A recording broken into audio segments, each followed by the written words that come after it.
Good afternoon. My name is Priscilla Rojas, and I am the chair of the BPDA Board. Thank you for joining the December 12th, 2024 Economic Development and Industrial Corporation of Boston Board meeting. At this time, the Boston Planning and Development Agency is hosting public meetings in a hybrid setting for the health, safety, and accessibility of Boston residents. Hybrid means that our board meetings are conducted in person at City Hall in our boardroom on the 9th floor and virtually via Zoom and Boston City TV. For more information and updates, visit bostonplans.org. The Open Public Meeting Law requires that I notify that this meeting is being recorded. Please be aware that an audio and visual recording of this meeting is being made and broadcast by Boston City TV, which is a part of the City of Boston Office of Cable Communications at Xfinity Channel 26, RCN Channel 13, and Verizon Fios Channel 962. It is also being live streamed at boston.gov/cable. And now, if there's anyone in the audience who is recording this meeting, can you please identify yourself now? Okay. Okay. We've got that. Yeah, okay. Great. And lastly, an important request, please kindly keep all conversations in the hallways to a minimum and leave the boardroom quickly and quietly. The noise does carry into the boardroom and is picked up by our microphones, and sometimes disrupts the presenters. So thank you again for your cooperation. To begin the meeting, I will take a roll call of the members. Ms. Bennett? Present. Mr. Shepard? Present. Mr. O'Malley? Present. And I, Priscilla Rojas, the chair, am present. Item number 1, request authorization for the approval of the minutes of the November 14th, 2024 board meeting. A motion is in order. So moved. Second. Roll call for a vote. Ms. Bennett? Aye. Mr. Shepard? Aye. Mr. O'Malley? Aye. And the chair votes aye. Motion passes. Item number 2, request authorization to transfer the lease between the EDIC and New Palmer Street Limited Partnership to the City of Boston for the use of approximately 10,000 square feet of commercial space located at 7 Palmer Street in the Roxbury neighborhood, effective January 1st, 2025. Joseph. Good afternoon, Madam Chair, Madam Secretary, members of the board, and Director Shen. My name is Joseph Lee, Chief of Staff to the Worker Empowerment Cabinet, City of Boston, and I'm here to request the authorization of the transfer of the lease between the EDIC and the New Palmer Street Limited Partnership to the City of Boston in the Office of Workforce Development for the use of approximately 10,000 square feet located at 7 Palmer Street in Roxbury, Massachusetts, effective January 1st, 2025. The Office of Workforce Development provides several public service functions to the City of Boston, which include both youth and adult residences centered on the promotion of positive economic education, participation, and workforce development. Since 2007, the Office of Workforce Development has used the space at 7 Palmer to host 2 programs and the staff that administer them: Youth Options Unlimited and the Centers for Working Families. The Youth Options Unlimited program focuses on case management services for court-involved or gang-affiliated youth ages 14 to 24 to help them become better, successful members of the community.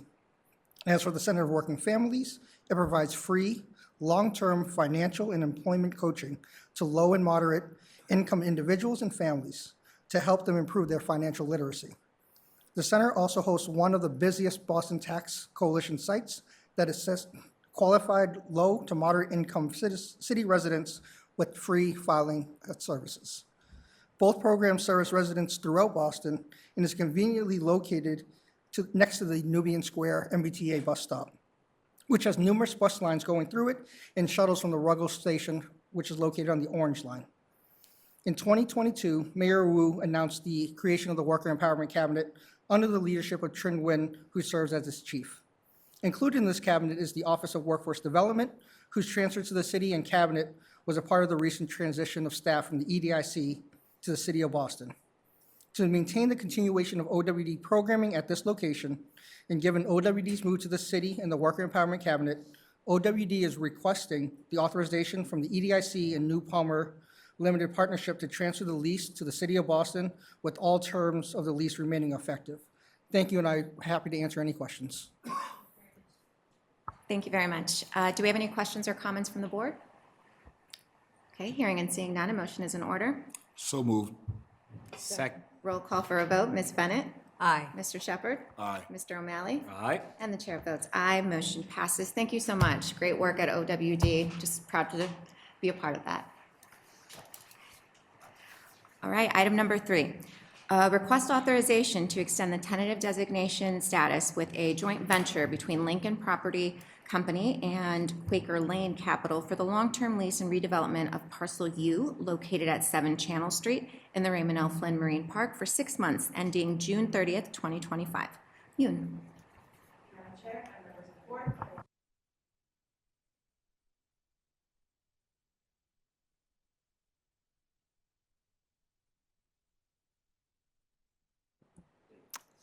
The mic was off.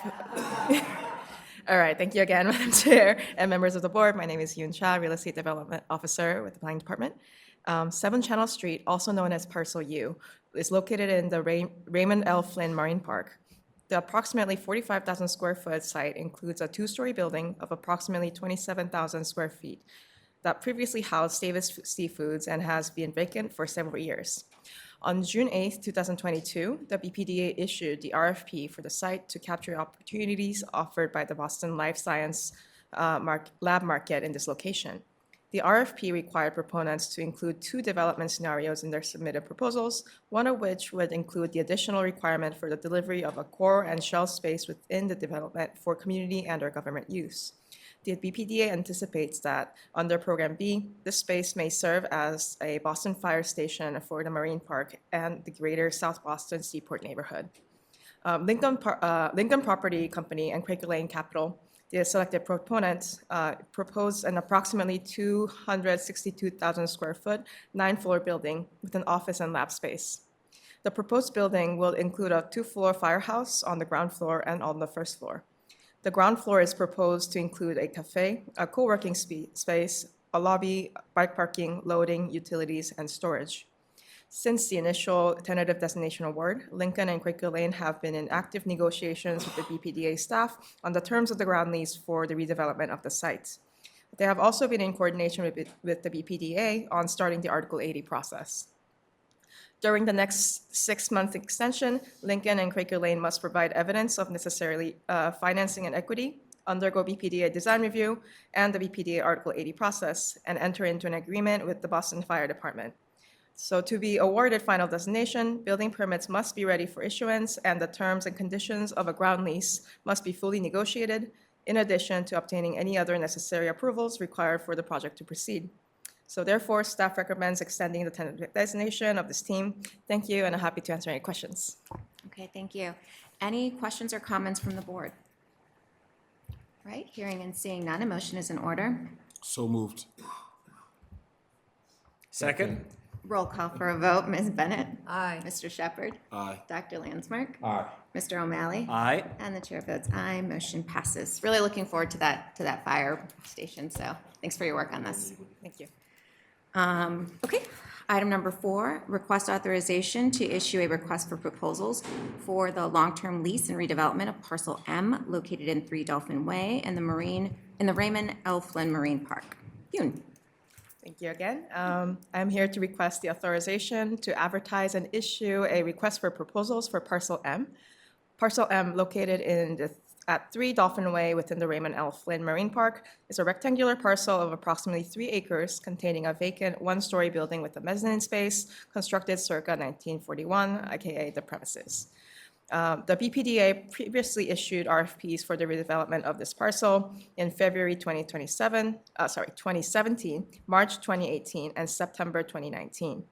Among the 3 proposals received in the latest RFP in 2019, Eastern Salt Inc. was determined to be the most highly advantageous proponent and was awarded tentative designation for their proposal to operate Parcel M as part of a larger waterborne bulk marine cargo terminal to be known as the South Boston Marine Multiport. Following a total of 5 extensions, however, this tentative designation will not be renewed at this month's board because the project, as originally proposed in the team's RFP, is no longer deemed feasible by either BPDA staff or Eastern Salt. Thus, the tentative designation will be automatically rescinded without prejudice on December 31st, 2024. BPDA now aims to re-release the RFP, incorporating the 2022 update to the Raymond L. Flynn Marine Park Master Plan, which requires 100% of the premises to be used for marine use. BPDA's objectives for the redevelopment of Parcel M are to promote maritime-dependent uses to further general economic development, to support the Port of Boston, and to create job opportunities for Boston residents. The Massachusetts Port Authority, or Massport, is also expected to release an RFP for the parcels on the MMT, also known as Parcel 6C, 7, and 8, adjacent to Parcel M in late 2024 or early 2025, which could offer expanded opportunities for business that would look to bid on both that side and Parcel M. So a critical funding source for the rehabilitation of the North Jetty, which is critical to the redevelopment of Parcel M and the adjacent Massport parcels, is a Port Infrastructure Development Program, or PIDP, grant administered by the U.S. Department of Transportation Maritime Administration to allow appropriate time for the coordination with the selected proponent and to apply for the 2025 PIDP grant opportunity. The BPDA seeks to release this RFP in January 2025 with a proposed recommendation for tentative designation to the board in spring 2025. Thank you, and I'm happy to answer any questions. Okay, thank you very much. Any questions or comments from the board? I'm just curious, can you just share a little bit more on, why Eastern Salt? I remember the original presentation and the extension. What was the explanation or reason? Right. So, as you know, we extended this entity's designation at least 5 times, during which time, they also apply for the PIDP grants. And overall, our conclusion is that this entity does not have the capacity to deliver their original proposal. And there's just such a significant infrastructure need that requires to be addressed. And that requires a compilation of very different funding sources in order to make the necessary improvements. And yeah. Okay, great. Thank you. Any questions or comments from the board? Hearing and seeing none, a motion is in order. So moved. Second. Roll call for a vote. Ms. Bennett? Aye. Mr. Shepherd? Aye. Dr. Lansmark? Aye. Mr. O'Malley? Aye. And the chair votes aye. Motion passes. Thanks, Yoon. Thank you. Right, item number 5, request authorization to issue a request for qualifications for house doctor, architectural, and engineering services on an as-needed basis for EDIC-owned properties. William. Thank you and good afternoon, Madam Chair, members of the board. It's a pleasure to be before you today in person. I know, Good to see right? you. William Epperson, Capital Construction. Before you today to request authorization to issue a joint design request for qualifications for the house doctor program. This matter was last before you in May of 2022, when we got authorization to execute the fiscal year 23 to 25 house doctor contracts. As a reminder, we use the house doctor program to address unplanned, unbudgeted, time-sensitive needs, as well as small projects. This is an architecture and engineering program. In FY23 to FY25, we utilized the program 44 times for a total of $1.5 million. We are looking to continue through FY26 through FY28, this time with a program budget of $1.8 million. It would be for the same categories and the same types of projects. The RFQ would be issued following Massachusetts General Laws Chapter 7C, and I would expect to come back before you with a recommendation to award in the spring. Happy to answer any questions you may have. Okay, great. Any questions or comments from the board? Okay, hearing and seeing none, a motion is in order. So moved. Second. Roll call for a vote. Ms. Bennett? Aye. Mr. Shepherd? Aye. Dr. Lansmark? Aye. Mr. O'Malley? Aye. And the chair votes aye. Motion passes. Thank you.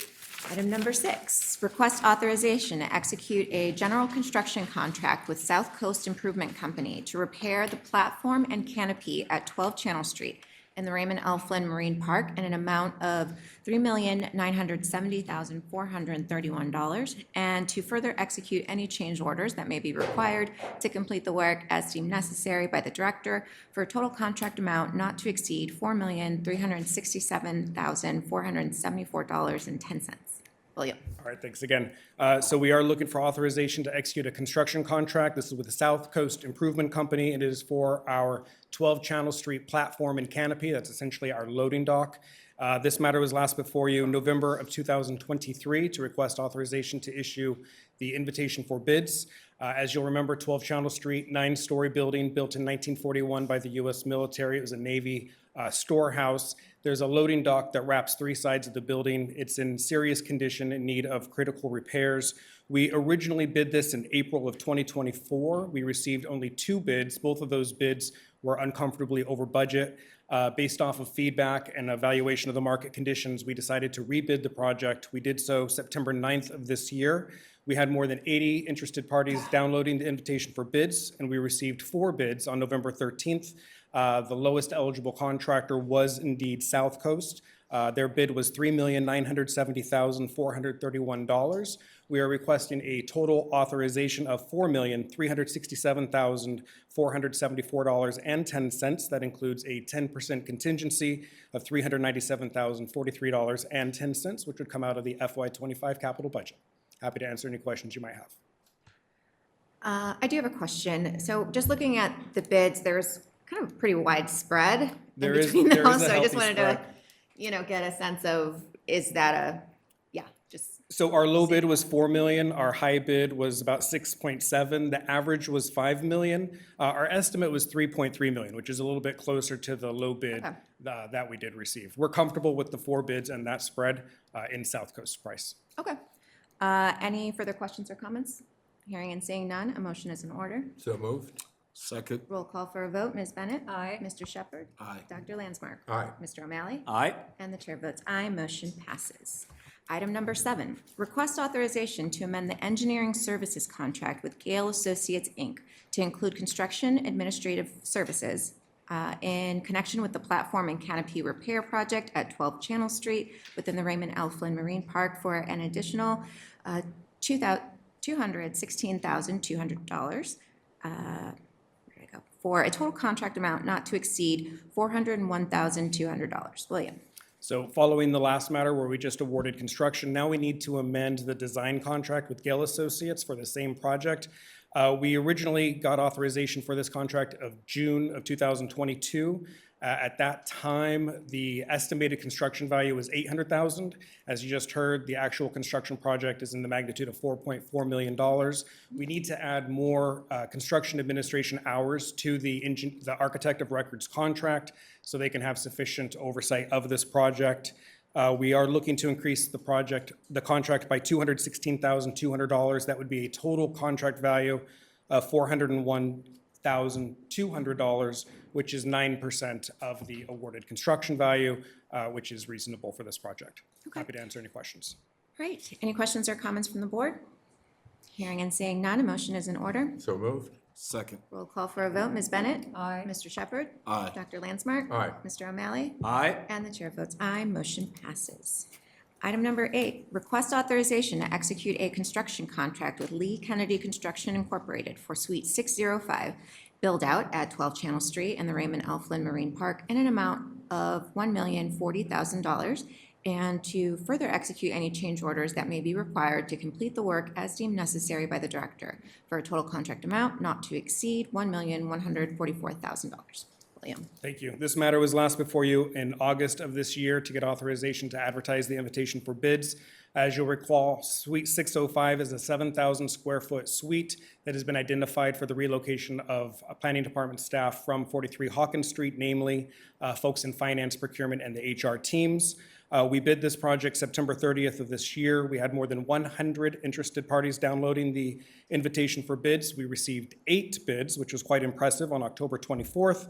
The lowest responsible eligible bidder was, in fact, Lee Kennedy at a bid price of $1,040,000. We are requesting a total contract authorization of $1,144,000, which includes a 10% contingency of $104,000, all of which will be funded from the FY25 capital budget.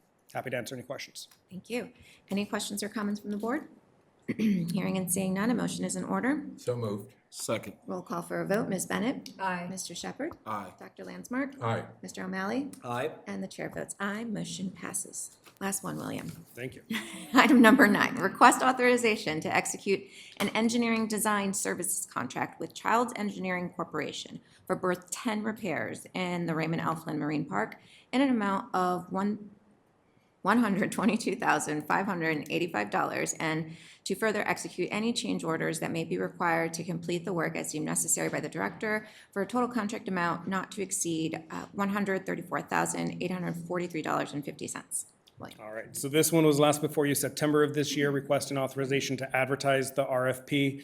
Berth 10, as you'll recall, is in the Marine Park. It is bordered by Summer Street and the Reserve Channel. It is the home port of Boston Harbor Patrol Unit, as well as Thompson Island outward bound. A recent inspection of the property identified some concrete seawall repairs, some masonry repairs, and some fender pile repairs. So we are seeking to execute a contract with Childs Engineering to provide further inspection, permitting, and construction documents and construction administration. We put out the RFP on October 7th. We had 30 interested parties downloading the RFP. 3 proposals were submitted on November 4th, with Childs being determined to be the most advantageous respondent. Their fee proposal was for $122,585. We are requesting a total authorization of $134,843.50. That includes a 10% contingency of $12,258.50, which would be funded from the FY25 capital budget. Happy to answer any questions. Thank you. Any questions or comments from the board? Hearing and seeing none, a motion is in order. So moved. Second. Roll call for a vote. Ms. Bennett? Aye. Mr. Shepherd? Aye. Dr. Landsmark? Aye. Mr. O'Malley? Aye. And the chair votes aye. Motion passes. Thank you, very much. William. Okay. And last item, personnel. Michael? Thank you, Madam Chair, members of the board, Madam Secretary, and Director Shen. We have 2 items for your consideration on the EDIC agenda with the exact details included in the board memos. We have 1 employee service contractor in the Development Review Department, Manavi Data. We have 1 resignation in the Office of Workforce Development, Sarah Sarui, Director of RSC Evaluation Analysis and OWD. Thank you, and I'll have answer any questions you may have. Okay. Any questions or comments from the board? Hearing and seeing none, a motion is in order. So moved. Second. Roll call for a vote. Ms. Bennett? Aye. Mr. Shepherd? Aye. Dr. Landsmark? Aye. Mr. O'Malley? Aye. And the chair votes aye. Motion passes. Thank you, Michael. Now I need a motion to adjourn this meeting. So moved. Second. Okay, roll call for a vote. Ms. Bennett? Aye. Mr. Shepherd? Aye. Dr. Landsmark? Aye. Mr. O'Malley? Aye. And the chair votes aye. Motion passes. Meeting adjourned. We'll now begin the second portion of our meeting. Thank you for joining the December 12th, 2024 Boston Redevelopment Authority Board meeting. At this time, the Boston Planning and Development Agency is hosting public meetings in a hybrid setting for the health, safety, and accessibility of Boston residents. Hybrid means that our board meetings are conducted in person at City Hall in our boardroom on the 9th floor and virtually via Zoom and Boston City TV at the same time. So what else? Okay. For more information and updates, visit bostonplans.org. The open meeting law requires that I notify the public that this meeting is being recorded. Please be aware that an audio and visual recording of this meeting is being made and broadcast by Boston City TV, which is a part of the City of Boston Office of Cable Communications at Xfinity Channel 26, RCN Channel 13, and Verizon Fios Channel 962. It is also being live streamed at boston.gov/cable. Again, if there is anyone in the audience who is recording this meeting, please kindly identify yourself now. Okay. Thank you very much.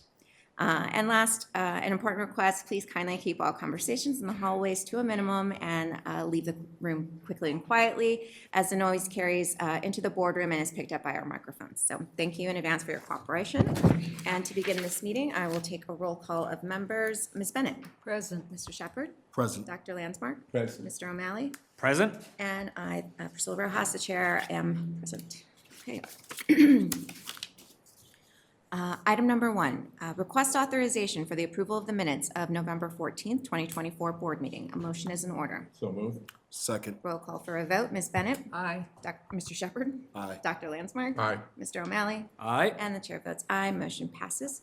Item number 2, request authorization to schedule a public hearing on January 16th, 2025 at 5:30 p.m. or at a date and time to be deemed appropriate by the director to consider the institutional master plan notification form for the proposed First Amendment to the Suffolk University 2020 institutional master plan. A motion is in order. So moved. Second. Roll call for a vote. Ms. Bennett? Aye. Mr. Shepherd? Aye. Dr. Landsmark? Aye. Mr. O'Malley? Aye. And the chair votes aye. Motion passes. Item number 3, request authorization to schedule a public hearing on January 16th, 2025 at 5:40 p.m. or at a date and time to be determined by the director to consider the notice of project change for the 2 Harbor Building 2 South Boston Innovation Campus project, and to consider the project as a development impact project. Motion is in order. So moved. Second. Roll call for a vote. Ms. Bennett? Aye. Mr. Shepherd? Aye. Dr. Landsmark? Aye. Mr. O'Malley? Aye. And the chair votes aye. Motion passes. Item number 4, request authorization to adopt the design vision to guide the BPDA and the community on future design strategies and recommendations intended to inform how the built environment is shaped to uplift identity and elevate quality design. Breeze. Thank you, and good afternoon, Madam Chair, Madam Secretary, and members of the board. My name is Breeze Outlaw. I'm a senior urban designer at the Urban Design Division, and I'm here today on behalf of the urban design team and Deputy Chief of Urban Design, Diana Fernandez. I have slides. There you go. Next slide, please. Mayor Wu gave the UD team the task of creating and executing a beautiful, human-scale, inclusive, heterogeneous vision for the design of the built environment across Boston in order to leverage or uplift design as a tool to anchor a sense of place, belonging, and identity for those who call Boston home, with design strategies and recommendations to advance this vision. I want to note that as we undertook this, we understood and understand that Boston is diverse in its people and its physical character, but also know that not every neighborhood has equal access to this design quality. And so this was where our conversation started. Next slide, please. This was a collaborative effort. We relied on consulting services to provide support on urban design, planning, and engagement, as well as we led this process in partnership with the Community Advisory Board, which was a diverse residents makeup of different neighborhoods with different backgrounds, experience in the planning process, and an expertise. With that also, we partner with different city departments to ensure that the design vision captured their department goals as well as the vision for the city. Next slide. This process took a year or so and included 5 phases. Each of these phases concluded with a deliverable that informs the design vision. Next slide. We launched community engagement in the summer of 2023. We engaged hundreds of Bostonians about what they love most about their neighborhoods, and in order to do that, to really understand what good design means to them. Our engagement included surveys, pop-up events, and a 3-day open house event where we collected postcards, annotated maps, Mad Lib survey responses, and we also conducted focus groups where we gained more insight and help support with refining design ideas and recommendations. In addition to this, the Community Advisory Board played a vital role in helping us shape the engagement outreach, but also grounding some of the knowledge that we were gaining during engagement to ground it in the community support and values to be reflected in design vision. Next slide.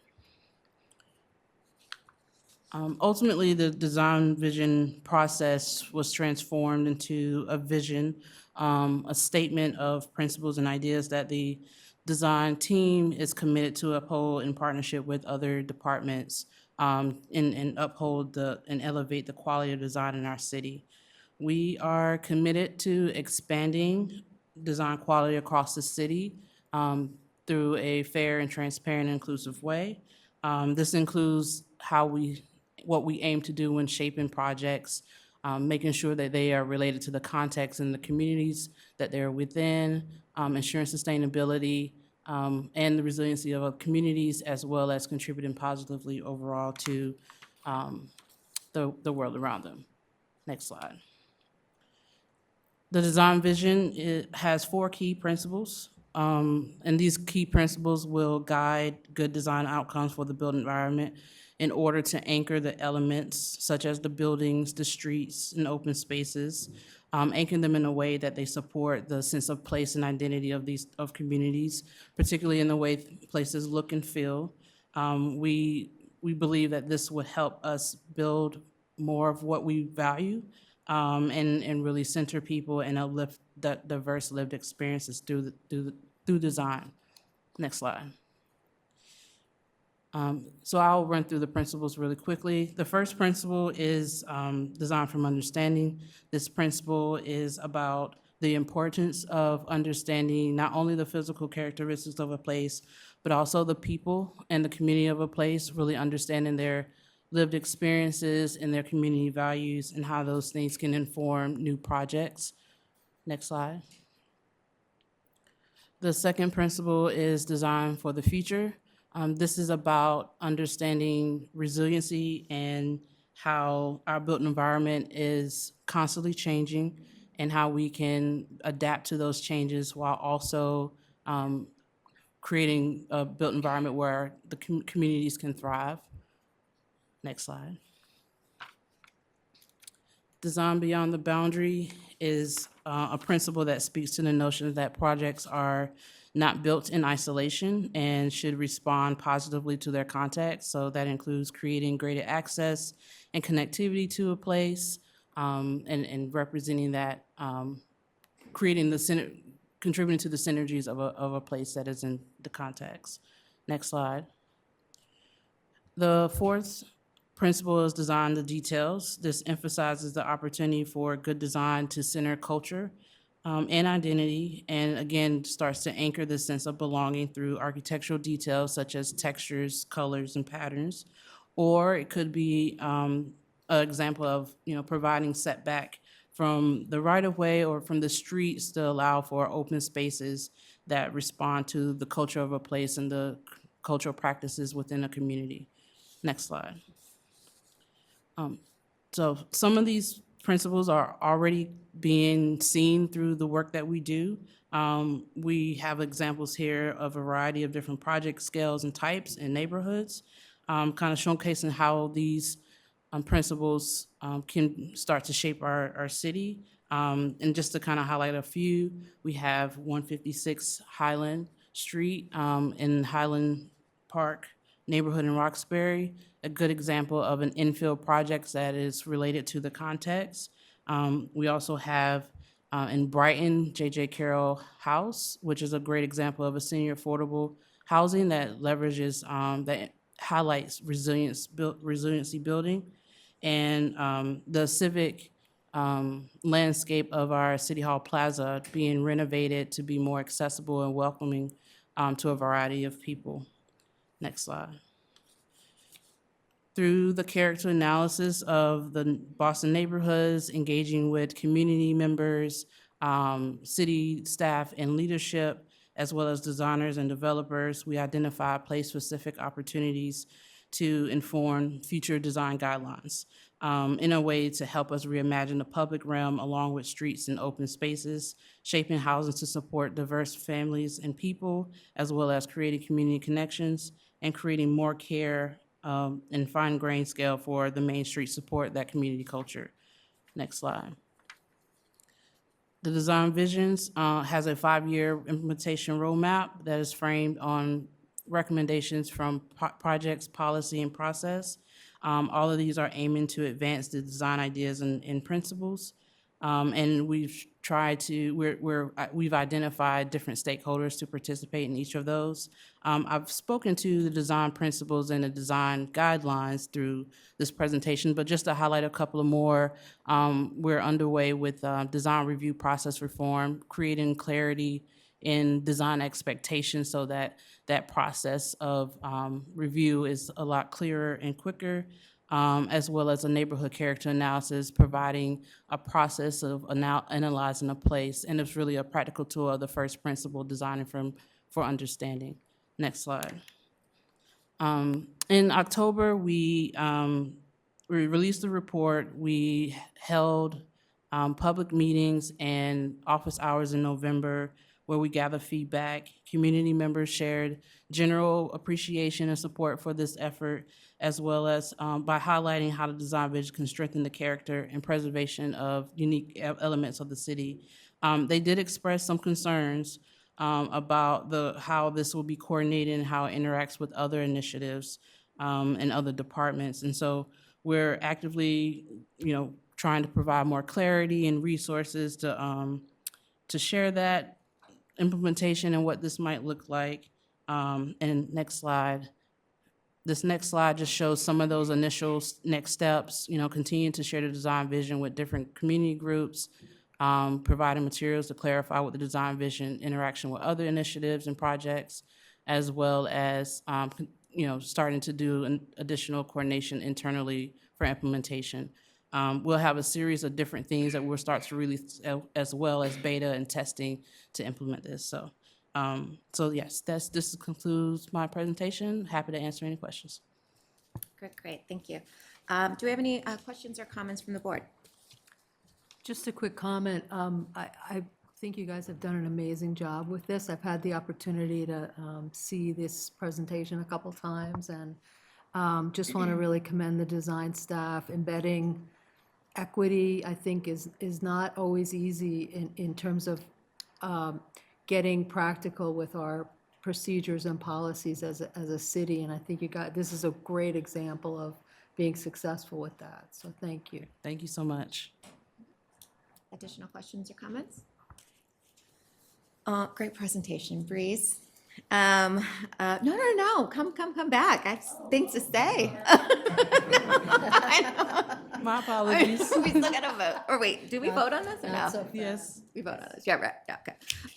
No, I just want to, echo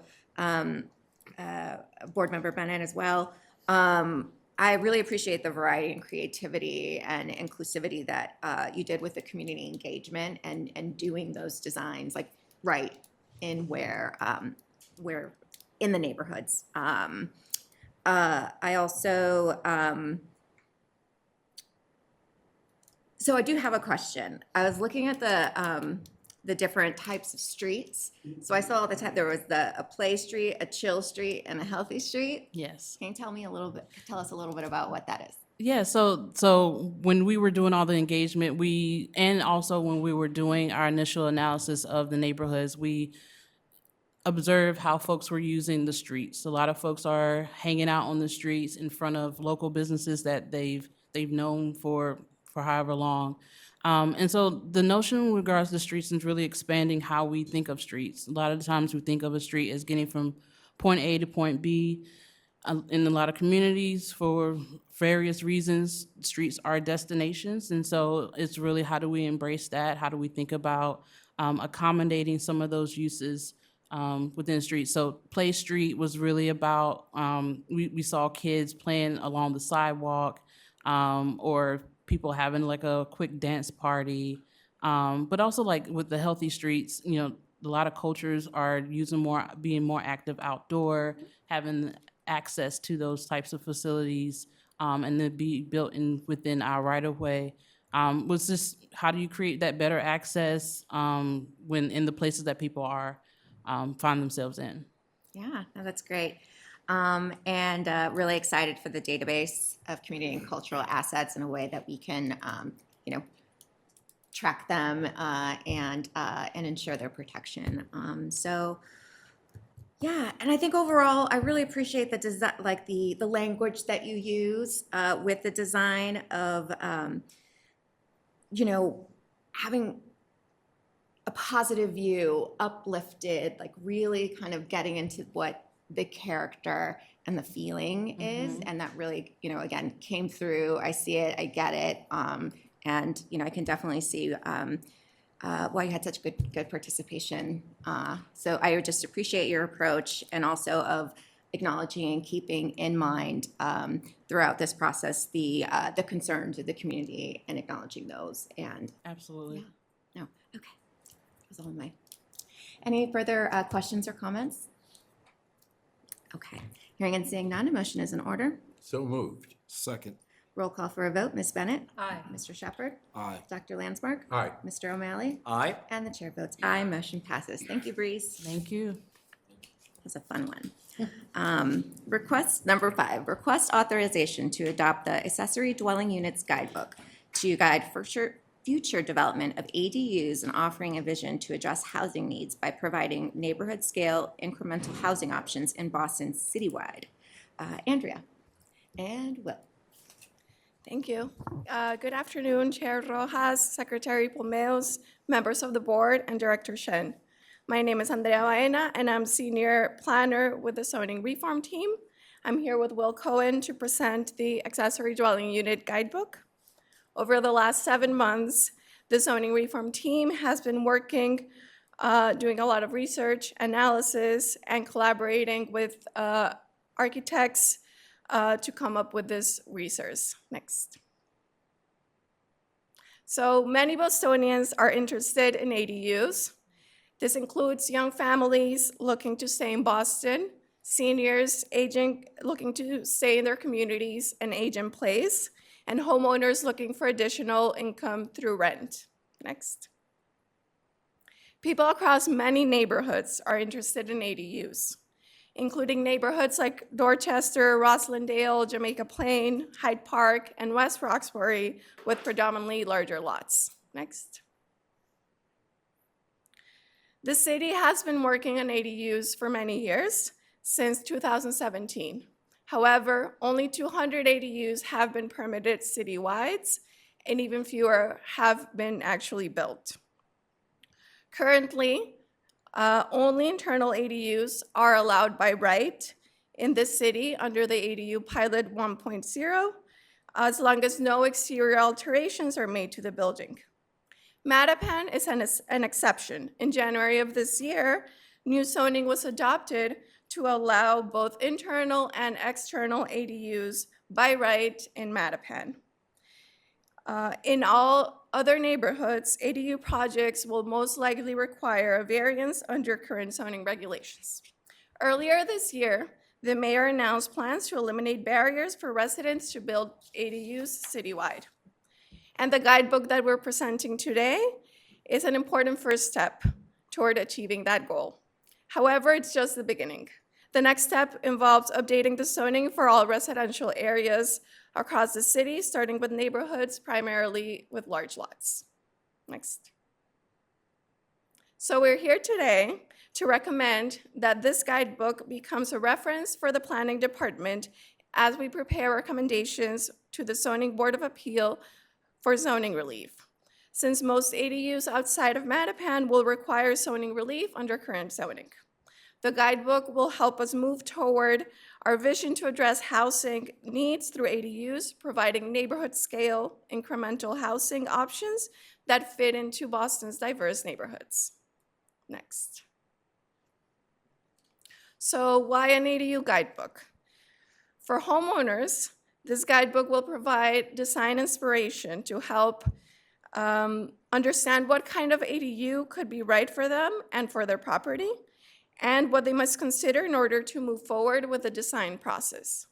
For designers and contractors who are working with these homeowners, the ADU guidebook offers a range of architectural solutions that are appropriate for Boston and its neighborhoods, and that align with the city's key values relative to ADUs, ensuring matching neighborhood character, ensuring safety, and preserving trees. For us, in the city government and in the planning department, this guidebook will serve as a reference as we prepare recommendations for the Zoning Board of Appeals. It also presents a good guideline for the types of ADUs that are feasible and desirable for Boston. It will be a valuable resource as we work on updating zoning regulations, showcasing the neighborhood scale incremental housing options that we want to promote. Next. The guidebook includes 12 different ADU designs for different lot sizes and building types commonly found in Boston's residential neighborhoods. These designs include ADUs of various sizes, ranging from studios to 3-bedroom units. They cover a range of options, including internal ADUs, like attic or basement conversions, attached ADUs in the side yard, or detached ADUs in backyards, and more. So I will pass it on to Will, who will walk us through some of these designs. Thank you, Madam Chair, members of the board, Secretary, Director. It is a pleasure to be with you in person today. Next slide, please. So, as noted by Andrea, we have 12 different designs. We will not walk you through all 12, but we will give you 3 of them as a flavor of how this works. We'll start with the smaller lots. And so the guidebook features 5 designs for lots with limited yard space. It's splitting your unit, converting an attic, adding a floor, converting a basement, and extending into the rear yard. And so just to be clear, these interventions, while they are likely the best interventions for smaller lots, they're not exclusively for smaller lots. In fact, we think they are well suited to lots with larger yard spaces or middle ground. In fact, the more limited intervention needed by some of these might make these an ideal intervention for a lot of property owners due to cost and complication. Next slide, please. So let's start with split your unit. So on the first page, for each one of those schemes, we have a description of suitable use cases, key considerations. There's a set of icons on the top of each of the schemes saying whether or not the ADU is internal, attached, detached, the applicable building code, whether stairs are required, construction complexity, and if you need sprinklers. These are all high-level things a homeowner wants to know immediately when thinking about whether or not a scheme makes sense for a property. Next slide, please. When we look at the plans, you see the original unit on the left, the split unit on the right, and in this case, the ADU, which is entirely internal. This is splitting your unit, the sort of least visible from the outside one. It's highlighted in maroon. There's architectural guidance and tips, which we have aligned with the city's core values, and those are highlighted throughout the page and call out. So even if you can't read an architectural plan, you can begin to make your way around what's happening on the page. Examples of those values in this case are preserving trees, open space, and using permeable surfaces for rear egress to support stormwater management. Next slide, please. Additionally, for each one of the designs, we have guidance on how the ADU can be adapted to fit various lots and structures, with examples of how existing structures in the city are in many cases well suited for that kind of ADU. Next slide.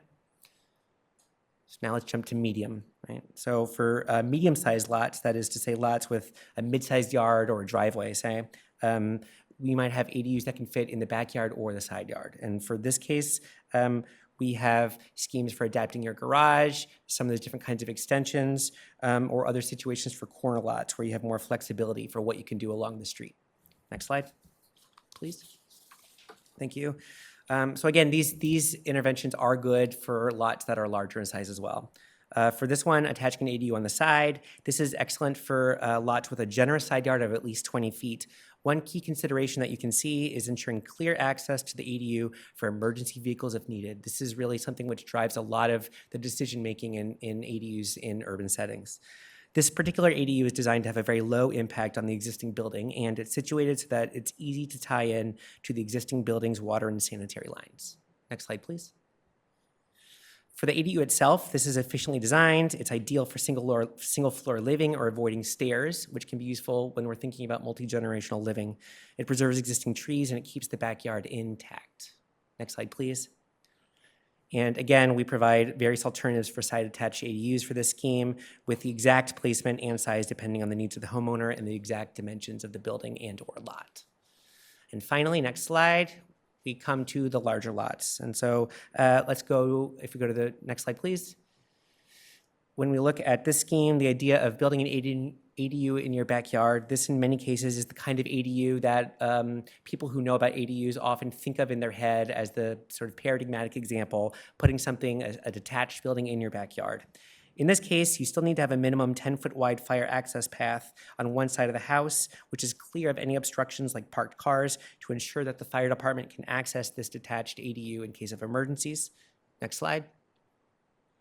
In this case, when you look at the plans, you can see that the ADUs are designed to stay below the maximum square footage and height specified in the ADU definition included in the zoning code from the Mattapan rezoning. So even though this guidebook is meant to apply citywide, we are actively lighting it up with ongoing zoning efforts happening across the city. And then next slide. In some cases, we see drawings like this one that let you imagine how your ADU could be used in a more perspective kind of sense. Next slide. We also like to give a glimpse of how the ADU could be lived in, so we have section diagrams as well. Next slide. But the work is not done. The work always continues. And so to implement the mayor's vision of enabling ADUs, and based on this guidebook, we are now beginning additional work working on how to update residential zoning and allow ADUs by right. And we're beginning that with the largest lot areas of the city. To be clear, the guidebook, this document which you have before you and which we're working on getting published, but we have it online and we're working on getting it in the BPL branches across the city, it does not include any actual zoning changes itself. So as noted at the beginning, we are seeking adoption of this so that we can use this as we make recommendations, because indeed, these designs will still require relief from the ZBA as the zoning is currently written, with the exception of Mattapan. This initiative that we've launched is called Neighborhood Housing Zoning.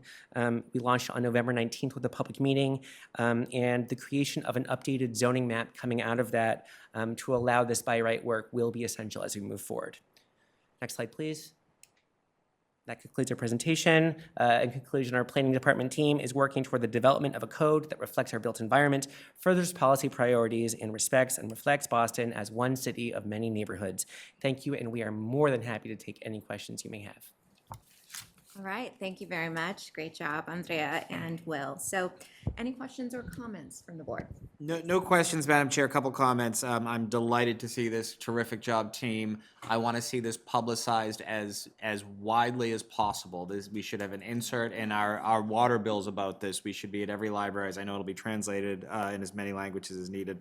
I'm very passionate about this. When the pilot program began in 2017, I was in the council. I worked very closely with then Mayor Walsh and then Director Golden to make sure that JP and West Roxbury were included in the pilot. Unfortunately, West Roxbury was not, but those are two neighborhoods that are ripe for this. Every city in the Commonwealth should be using ADUs as a tool to keep families in their home, to keep seniors, giving them the opportunity to age in place, and to generate new growth and to grow our housing stock. This is such an unused tool. I saw it when I was in office, where you would have residents who would want to convert this, and you had the zoning code that was weaponized against them to prevent them. So I appreciate your comments that updating the zoning code is the most important thing. But this is great work. Lovely to see it. Let's publicize it as widely as possible, and hopefully that number will the number of 2 from 2017 will grow exponentially in 2025. Well done. Great. Additional questions or comments? Just a quick comment. Definitely a great job. And I think also this is a tool that a lot of people might not have known that they could apply this to their space of living. So I think this is something great. And like you said, it definitely should be publicized, because there's a lot of space that could be utilized and people just didn't know how to utilize it. So I think it's great, and just keep up the good work. Great. Anyone else? Echo all of that. As a non-architect, you took something that is fairly technical and can be very intimidating to us non-architects. So I appreciate, I know design is kind of your thing, right? But like the design of this guidebook was in a way that like it makes sense. I now, when I'm driving, well, not when I'm driving, when my husband's driving, but like, or walking my dog, like I can, see, like envision, put an ADU there. So I just think this is really great and so applicable, like the different options to the way that our built environment currently is. And yeah, this is it's very exciting. So, all right. If there are no further questions or comments, a motion is in order. So moved. Second. Roll call for a vote. Ms. Bennett? Aye. Mr. Shepherd? Aye. Dr. Landsmark? Aye. Mr. O'Malley? Aye. And the chair votes aye. Motion passes. Good job. Thank you. Okay, item number 6. Request authorization to petition the zoning commission to adopt text amendments for Article 26, Article 8, and Article 2. Article 24, Article 53, and Article 80 to make minor formatting and land use regulation updates to the squares and streets districts. We have and Abdul. Awesome. Good evening, Madam Chair, Madam Secretary, and members of the board. Maya cannot join us today, but I'll be presenting on both of our behalfs. My name is Abdul Razak Zachariah. I'm a planner too on the zoning reform team here at the planning department, here to present on these minor text updates to the squares and streets zoning districts. Next slide, please.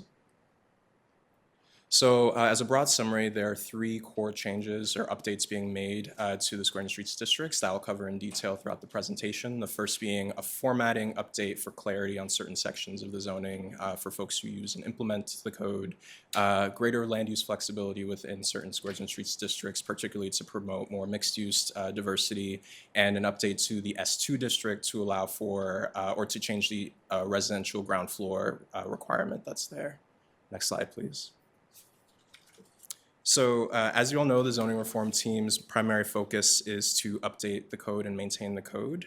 Particularly, we are focusing on proposing these updates to Squares and Streets based on response to public feedback in the Squares and Streets small area plan processes. So we're currently working in Rosendale Square and Cleary Square and have heard interest in seeing updates to the code to reflect some of the existing built form that's there, particular with responsiveness to a resident zoning petition submitted by the Hyde Park Neighborhood Association. Additionally, as these districts are currently mapped within Mattapan, we have seen questions come up in the implementation of these zoning districts with proposed and interested developments in that area. So these updates are meant to provide better clarity for folks proposing projects there. Next slide. In our role in revising and maintaining and updating the code, we are particularly focused in making sure that the code is still in line with city planning goals and ideals. And so particularly with this work, we see that with Squares and Streets as a part of our citywide base code, there's a need to both make it continuously applicable to the goals set forth in neighborhood plans such as Plan Mattapan and making sure it stays in alignment while also better aligning those rules with the desired land use vision that is seen within our local planning processes, as mentioned in places like Rosendale Square and Cleary Square, and with future planning processes in which we envision the mapping of Squares and Streets as one of the recommendations. Next slide. So rather than leave the zoning unchanged, our particular work is to focus on keeping track of Squares and Streets in practice, how it's implemented, how it's read and understood, to take account of any trends we learn in our planning processes for commonalities in land use preferences, and to also identify where necessary and propose these updates. We're in a continuous tuning of the code. That's what we want it to be, a living document that's more responsive to the communities that we're in, and so this is our effort to do that. Since you all saw Squares and Streets most recently in April, we're trying to make sure that we keep it updated as we see and learn from it. Next slide, please. As mentioned, the Squares and Streets districts were adopted back in April of this year. They are a set of 6 mixed-use zoning districts that are meant to allow for commercial, mixed-use, and multifamily residential development around our neighborhood centers and along our Main Street corridors. What's particularly important about these districts is that they are supportive of bringing housing closer to a lot of our transit resources as well. And as mentioned, while it's currently mapped in Mattapan area, we are looking at other areas similar to that to map it with our planning processes. Next slide, please. This is just for a reminder, a map of where the Square and Streets districts are currently within Mattapan. These were approved and adopted in May of this year, following recommendations from the Plan Mattapan process. Next slide. So now going to walk through each of the updates that are proposed, starting with the formatting for clarity. Next slide. So the main part of our reformatting updates is to update and make clear where the active use requirements and active use lists is within the land use regulations for Squares and Streets. Active uses are uses that make somewhere feel more like a main street. They are typically open to the public and they help to make an area feel more vibrant and welcoming. Those specific uses are listed at the bottom of this slide here, including places like community centers, retail, restaurants. And the main reason for the zoning is that there's a list of active uses that is clear for folks who are within the S3, S4, and S5 zoning districts, as there is a ground floor active use requirement within those particular districts. So delineating or identifying these helps a developer or a proponent to understand what they would be required to provide in terms of those uses. Next slide, please. So currently within the code, that list of active uses is found on the use table, meaning that active uses is one of the categories in the table, similar to how you have a category for residential uses and a category for commercial uses. This means that because a use can only be in one section of the use table, something like a retail store or a restaurant cannot be considered both an active use and a commercial use. It can't live in both categories. What we found, though, is that this can be confusing. I was confused even in figuring out how to write this so it's clearly represented to you all for members of the public during conversations about active and commercial uses. So in order to make it more clear, we are making this proposed update. With the current orientation, it also makes it more difficult to navigate the table because if someone is looking for, say, a retail store use on the table or in the definitions, they'll instinctively look in the commercial uses area, but instead where it's currently located is in active uses, just kind of furthering how difficult it might be to navigate that. Because of this, we're proposing moving those uses that are currently listed in the active uses section of the table into the more appropriate commercial uses or civic uses sections where they would make the most sense to identify them. Along with this, we would want to add a definition, or we are proposing adding a definition that lists the same set of these active uses, so there's no changes to the uses that satisfy that requirement. It just further identifies them within more than one place in the code for people to find them. That is the bulk of the reformatting component of these updates. Along with this, as Madam Chair mentioned, there are many other kind of articles that are included within this, and that's necessary upkeep of the code to make sure that the zoning is consistent wherever it mentions active uses, so it's referred to appropriately, and make sure that when folks read it, they understand where to look. All of these changes are annotated in the draft that's in the board packet that's available to you. And to be specific, none of these changes in the formatting change the actual zoning rules that are implemented when it comes to these land use regulations for active use. Next slide, please. The second update is specific to land use regulations. This amendment proposes changing particular land use regulations for the uses listed here in some of the squares and streets districts. These changes are overall focused on moderately increasing the flexibility of mixed use within these areas. These uses are commonly found on the ground floor and upper floors of buildings within mixed use areas of the city. And so this update is meant to affirm and recognize existing land uses as we've especially identified during the small area plan processes in places like Rosendale Square and Cleary Square. This increase in flexibility responds to feedback we've heard in engagement about these specific uses, and generally there are community desires to have that greater level of flexibility, particularly when we see that our communities have such a great diversity in the buildings and the uses that are present there. Next slide. Many of these changes are focused on increasing that flexibility when it comes to upper story uses within buildings. This slide shows a few of the examples like entertainment uses and offices, which this amendment makes either allowed or conditional on the upper story of many buildings that would be proposed within squares and streets districts. For a few larger uses, specifically large grocery store and large service establishment, this amendment also makes them allowed on the ground floor in more districts, but maintains a conditional use on the upper stories to control the impacts of such large uses in areas. Next slide.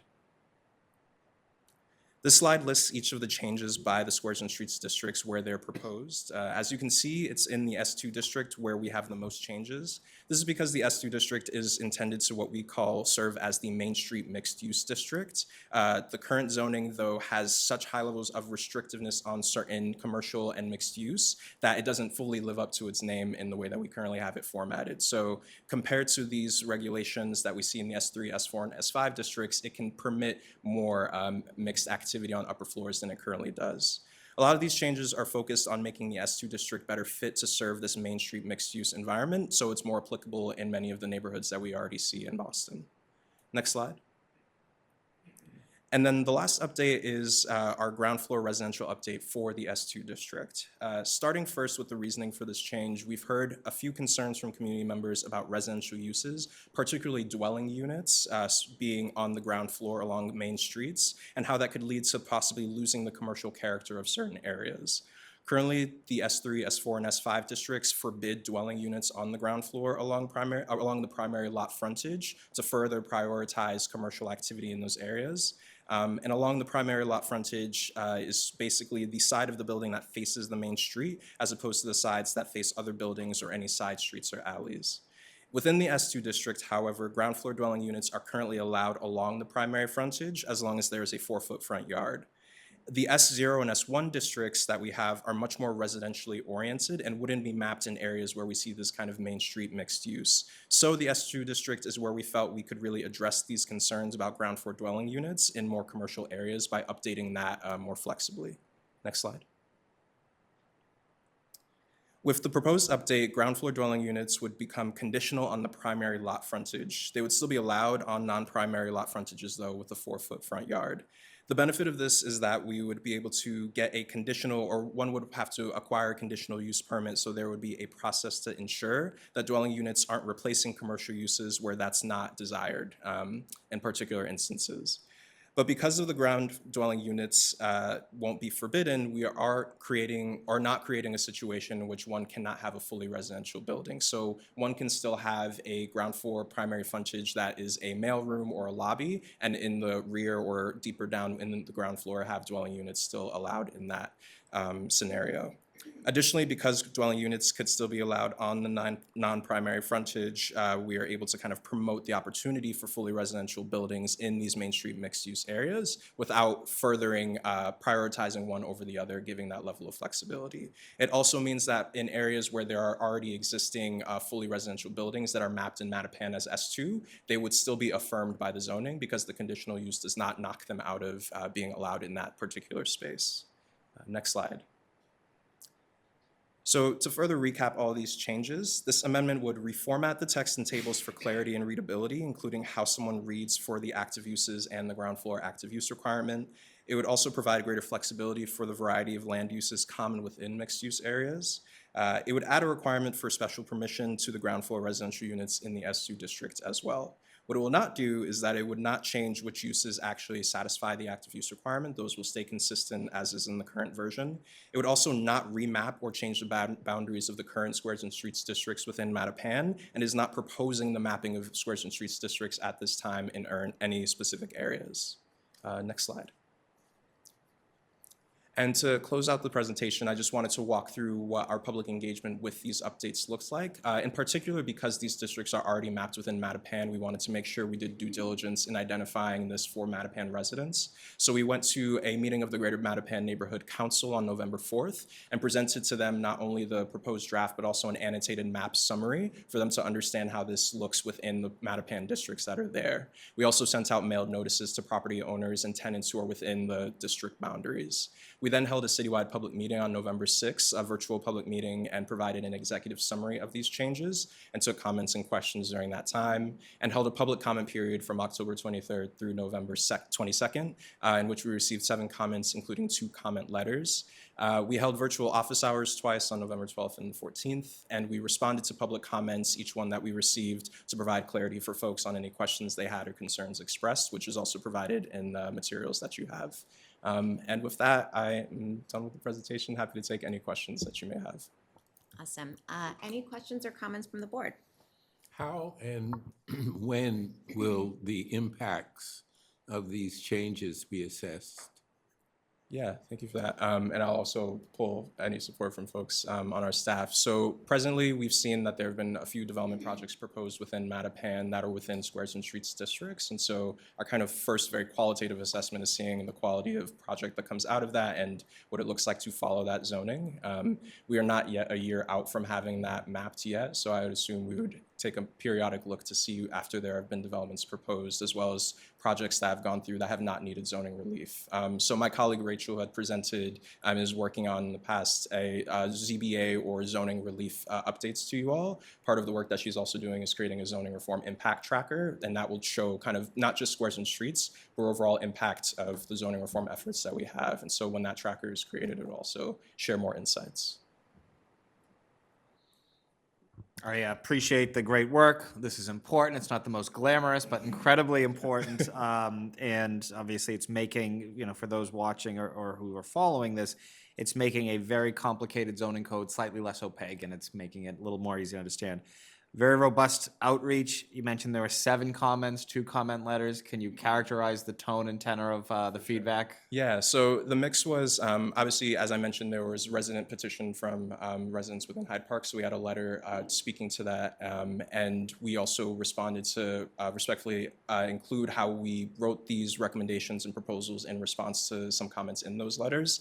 Things like the upper story uses that were included, things like the ground floor residential change are really responsive to that.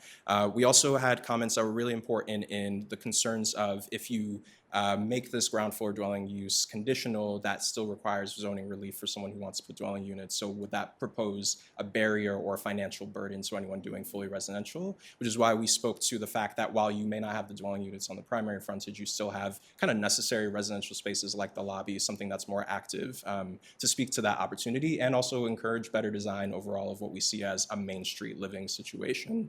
In addition to that, folks were fine with the formatting, I think to your point, like changing things to read better was generally well received, and it was much more of what does it look like as the typology of building that could come out of this, and overall we're providing more flexibility, which was supported in that. Yeah, thank you. Additional questions or comments? Again, just want to echo great demonstration of this being a living document, and it's really great to see that we're able to fine tune as we go along and as we go like square by square and incorporate that, right? And we're not doing kind of waiting till like the next time we come around to the street. So like this is anyway, super fabulous. And I just want to take a moment to recognize Amy Chambers and Diana Fernandez. Your teams are on fire. All of this stuff that we are reviewing today is phenomenal. And I just want to say that like that is an absolute reflection of your leadership. So I really appreciate, yeah, this is just super exciting. I guess it's exciting for me. Okay. So with that. Before we take a vote, I'm told that Councillor Pepin would like to testify, but it's unclear to me. He's becoming a panelist, so he's remote. Okay. So it's either his aide or the councillor. Okay. I'm here. I just got to rename myself. I'm as Diana Brunchuk right now. Okay, great. The floor is yours, Councillor. Hi, good evening, everyone. My name is Councillor Enrique Pepin, representing District 5. That's Rosendale, Hyde Park, and Mattapan. And as you can imagine, Squares and Streets has been something that's been talked about since I got into office in January, with Rosendale Square and Cleary Square being the priority, the first two priority areas. But to the chair, to the board members, to the planning director, and everyone that's on tonight, thank you so much for the opportunity to testify. This has been one of the topics that a lot of my constituents have been working on, but specifically, there's a good portion of some Hyde Park folks that we're working on these amendments, and we're working closely with the Squares and Streets team. Shout out to them, who have been more than available, more than proactive of engaging with my residents in the district and making it as easy as possible to communicate with them and to be as collaborative as possible. Which is why tonight I am in support of the present amendments to the zoning code and urge the board to vote for its passage. I think that we're heading in the right direction. I've been a big fan of Squares and Streets since the inception of the idea, and I just hope that we continue to work together between the Squares and Streets team, the residents, my office, and everyone else that's been involved to make sure that this not only happens in my district, but the entire city.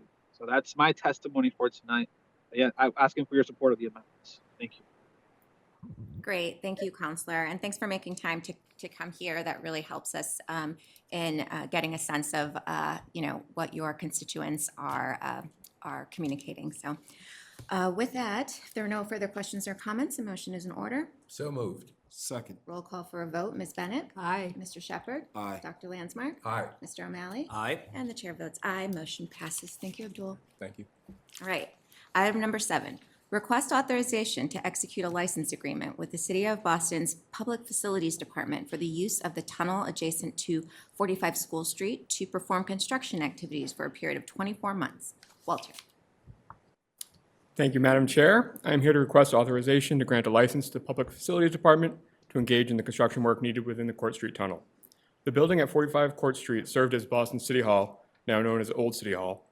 The Court Street Underground Tunnel was constructed to provide direct access to 26 Court Street, which served as an annex to Old City Hall. Today, 26 Court Street still serves as a municipal building, housing several City of Boston departments. Old City Hall is owned by the BRA and has been leased to a private entity that operates the building as a multi-tenanted investment property. The Court Street Tunnel is also owned by the BRA. As part of the city's ongoing construction project at 26 Court Street, the Public Facilities Department is requesting access to the Court Street Tunnel. The main objective will be to reinforce the tunnel's structure and to seal access to 26 Court Street from the tunnel for security purposes. Access will be granted from both within 26 Court Street and through any above-ground excavation work. The term of the awarded license is suggested for 24 months, as this work is required to complete the renovation at 26 Court Street and the associated public benefit of reopening 26 Court Street. No fee is proposed. Thank you, Madam Chair and members of the board, and I'm available for any questions you may have. Thank you, Walter. Any questions or comments from the board? Hearing and seeing none, a motion is in order. So moved. Second. Roll call for a vote. Ms. Bennett? Aye. Mr. Shepherd? Aye. Dr. Landsmark? Aye. Mr. O'Malley? Aye. And the chair votes aye. Motion passes. Thank you. Item number 8, request authorization to extend a tentative designation status of Drexel Village LLC as developer of 8 parcels of vacant land, also known as the Crescent Parcel in the Nubian Square area of Roxbury South End Urban Renewal Area for a period of 6 months through June 30th, 2025. Benjamin. Good afternoon, and thank you, Madam Chair, members of the board. Pleasure to be in front of you in person today. The BPDA board tentatively designated Drexel Village LLC to be the developer of the Crescent parcel in November 2021. The Crescent parcel is approximately 73,000 square foot site composed of 8 parcels of vacant land. The property is located in both the campus high school and South End urban renewal areas. Drexel Village proposes a 280 square foot development with approximately 187 rental units and 30 homeownership units. This whole development will be located on the Crescent parcel and the adjacent parcel owned by the Roman Catholic Archdiocese of Boston. Since being granted tentative designation, the development team has made significant progress, including the following: negotiating a license agreement, completing site due diligence, including test borings for geotech and a Phase 2 report, received an award of MassWorks infrastructure funding and DCR earmark funds, and executed a contract for these earmark funds with the BPDA. Received and incorporated design feedback from the BPDA, BCDC, and MOH design review teams, submitted an application for funds from MOH, and just last week they received approval from BCDC. During the requested 6-month extension, the development team is hoping to provide and/or complete the following steps: evidence of necessary financing and equity, submit an application to the state funding round, complete BPDA design review in the Article 80 and 37 processes, execute the ground lease with the BPDA, receive Public Improvement Commission approval for project infrastructure work as a condition of Article 80 approval, and execute Boston Transportation Department Transportation Access Plan Agreement and Construction Management Plan. Therefore, staff recommends extending their tentative designation for 6 months. Thank you, and I'm happy to answer any questions. Okay, thank you. Questions or comments from the board? Makes sense. Hearing and seeing none, a motion is in order. So moved. Second. Roll call for a vote. Ms. Bennett? Aye. Mr. Shepherd? Aye. Dr. Landsmark? Aye. Mr. O'Malley? Aye. And the chair votes aye. Motion passes. Thanks, Benjamin. Thank you. Item number 9, request authorization to amend the contract with M. Nevis Incorporated for citywide site maintenance services in the amount of $37,500 for a new total contract amount not to exceed $187,500 for the current contract term. Lauren. Madam Chair, members of the board. On December 15th, 2022, the BRA Board authorized the Director to enter into an initial contract with M. Neves for an amount not to exceed $150,000 per year. The first-year contract is set to expire in February 2025, and the total funds have been depleted due to unforeseen amounts of trash, debris, and disposal fees that were unexpected throughout BPDA properties. In consideration of the unanticipated escalation of the scheduled services, staff is asking to amend the current contract by a total not to exceed $37,500. The total cost of the amended contract is not expected to exceed $187,500 for this current term. I'm happy to answer any questions. Okay. Any questions or comments from the board? Hearing and seeing none, a motion is in order. So moved. Second. Roll call for a vote. Ms. Bennett? Aye. Mr. Shepherd? Aye. Dr. Landsmark? Aye. Mr. O'Malley? Aye. And the chair votes aye. Motion passes. Thanks, Lauren. Thank you. Item number 10, request authorization to execute a contract with BTT Marine Construction Company LLC in an amount of $2,876,700 for timber boardwalk reconstruction at Shipyard in the Charlestown Navy Yard, and to execute any change orders that may be required to complete the work as deemed necessary by the director for a total contract amount not to exceed $3,164,370. William. Thank you. Good evening again, Madam Chair, members of the board. We are requesting authorization to execute a construction contract with BTT Marine for the timber boardwalk that wraps the dry dock number 2 in the Charlestown Navy Yard. This matter was last before you in August of this year to request authorization to advertise the invitation for bids. As you'll recall, the timber boardwalk wraps dry dock number 2, heads over towards Pier 4. It's in pretty bad condition. It's been giving the operations team a bit of a headache for a while now, so we're very pleased to be bringing this matter before you. We will completely reconstruct the boardwalk. We will use marine-grade timbers, which should give us a service life of 40 years. We advertised the bid on October 28th. We had 40 interested parties downloading the invitation. We received 8 bids on November 14th. The lowest, most qualified bid was from BTT Marine in the amount of $2,876,700. We are requesting a total authorization of $3,164,370, which includes a 10% contingency of $287,670, which will be funded from the FY25 capital budget. Happy to answer any questions you might have. Okay, thank you. Any questions or comments from the board? Hearing and seeing none, a motion is in order. So moved. Second. Roll call for a vote. Ms. Bennett? Aye. Mr. Shepherd? Aye. Dr. Landsmark? Aye. Mr. O'Malley? Aye. And the chair votes aye. Motion passes. Item number 11, request authorization to execute an engineering design services contract with Foth Infrastructure and Environment, LLC, in an amount of $549,665 for the Long Wharf north-facing seawall rehabilitation project in the Central Wharf District, and to further execute any change orders that may be required to complete this work as deemed necessary by the director for a total contract amount not to exceed $632,114.75. William. Thank you again. This matter was last before you September of this year, requesting authorization to advertise the RFP. We are now asking authorization to execute the engineering contract with Foth Infrastructure. They happen to be the engineer of record for the other projects here at Long Wharf. As you might recall, we're looking to continue the stabilization efforts that have been underway for more than a decade. The south side is complete. We are now working on the east side with your recent authorization for that construction contract.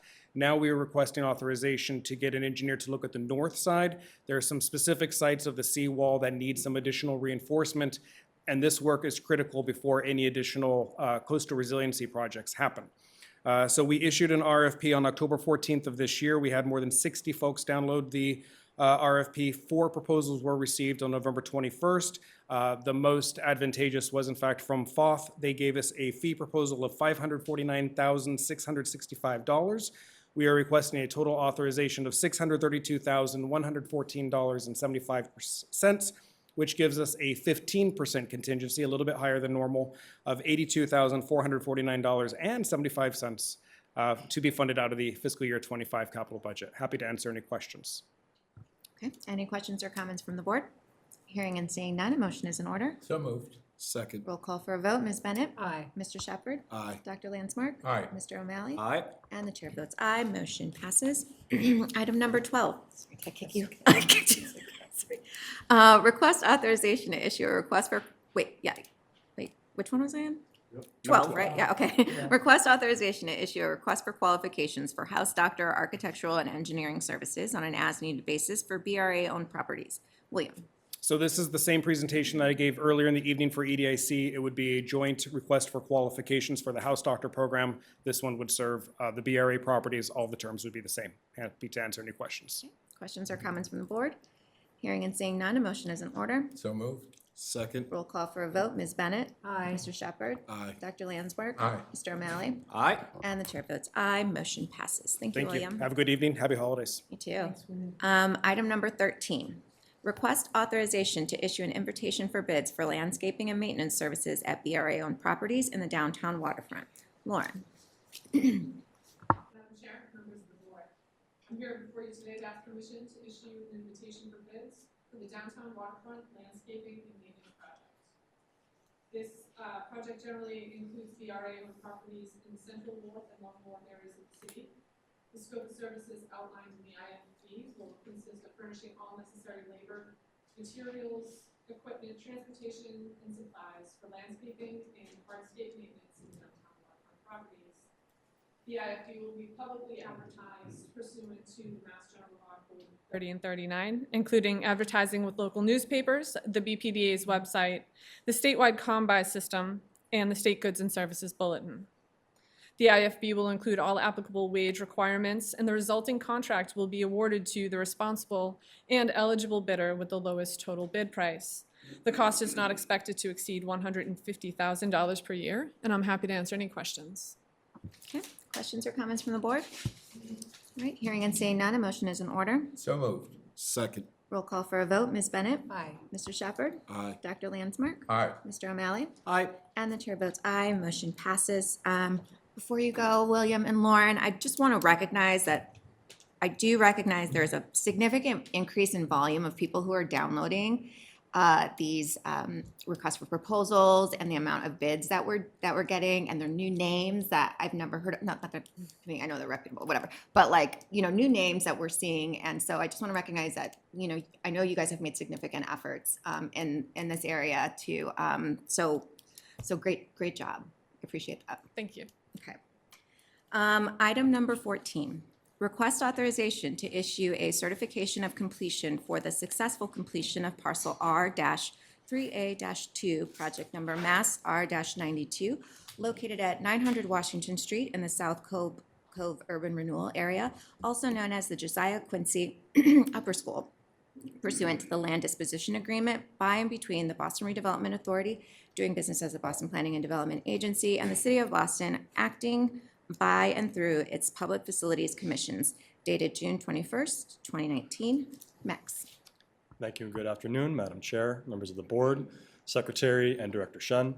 As stated before you is a request to issue a certificate of completion for the Josiah Quincy Upper School located at 900 Washington Street, also known as parcel R3A2 within the South Cove Urban Renewal Plan area. Based on the land disposition agreement dated June 21st, 2019, this property is to be used for school purposes.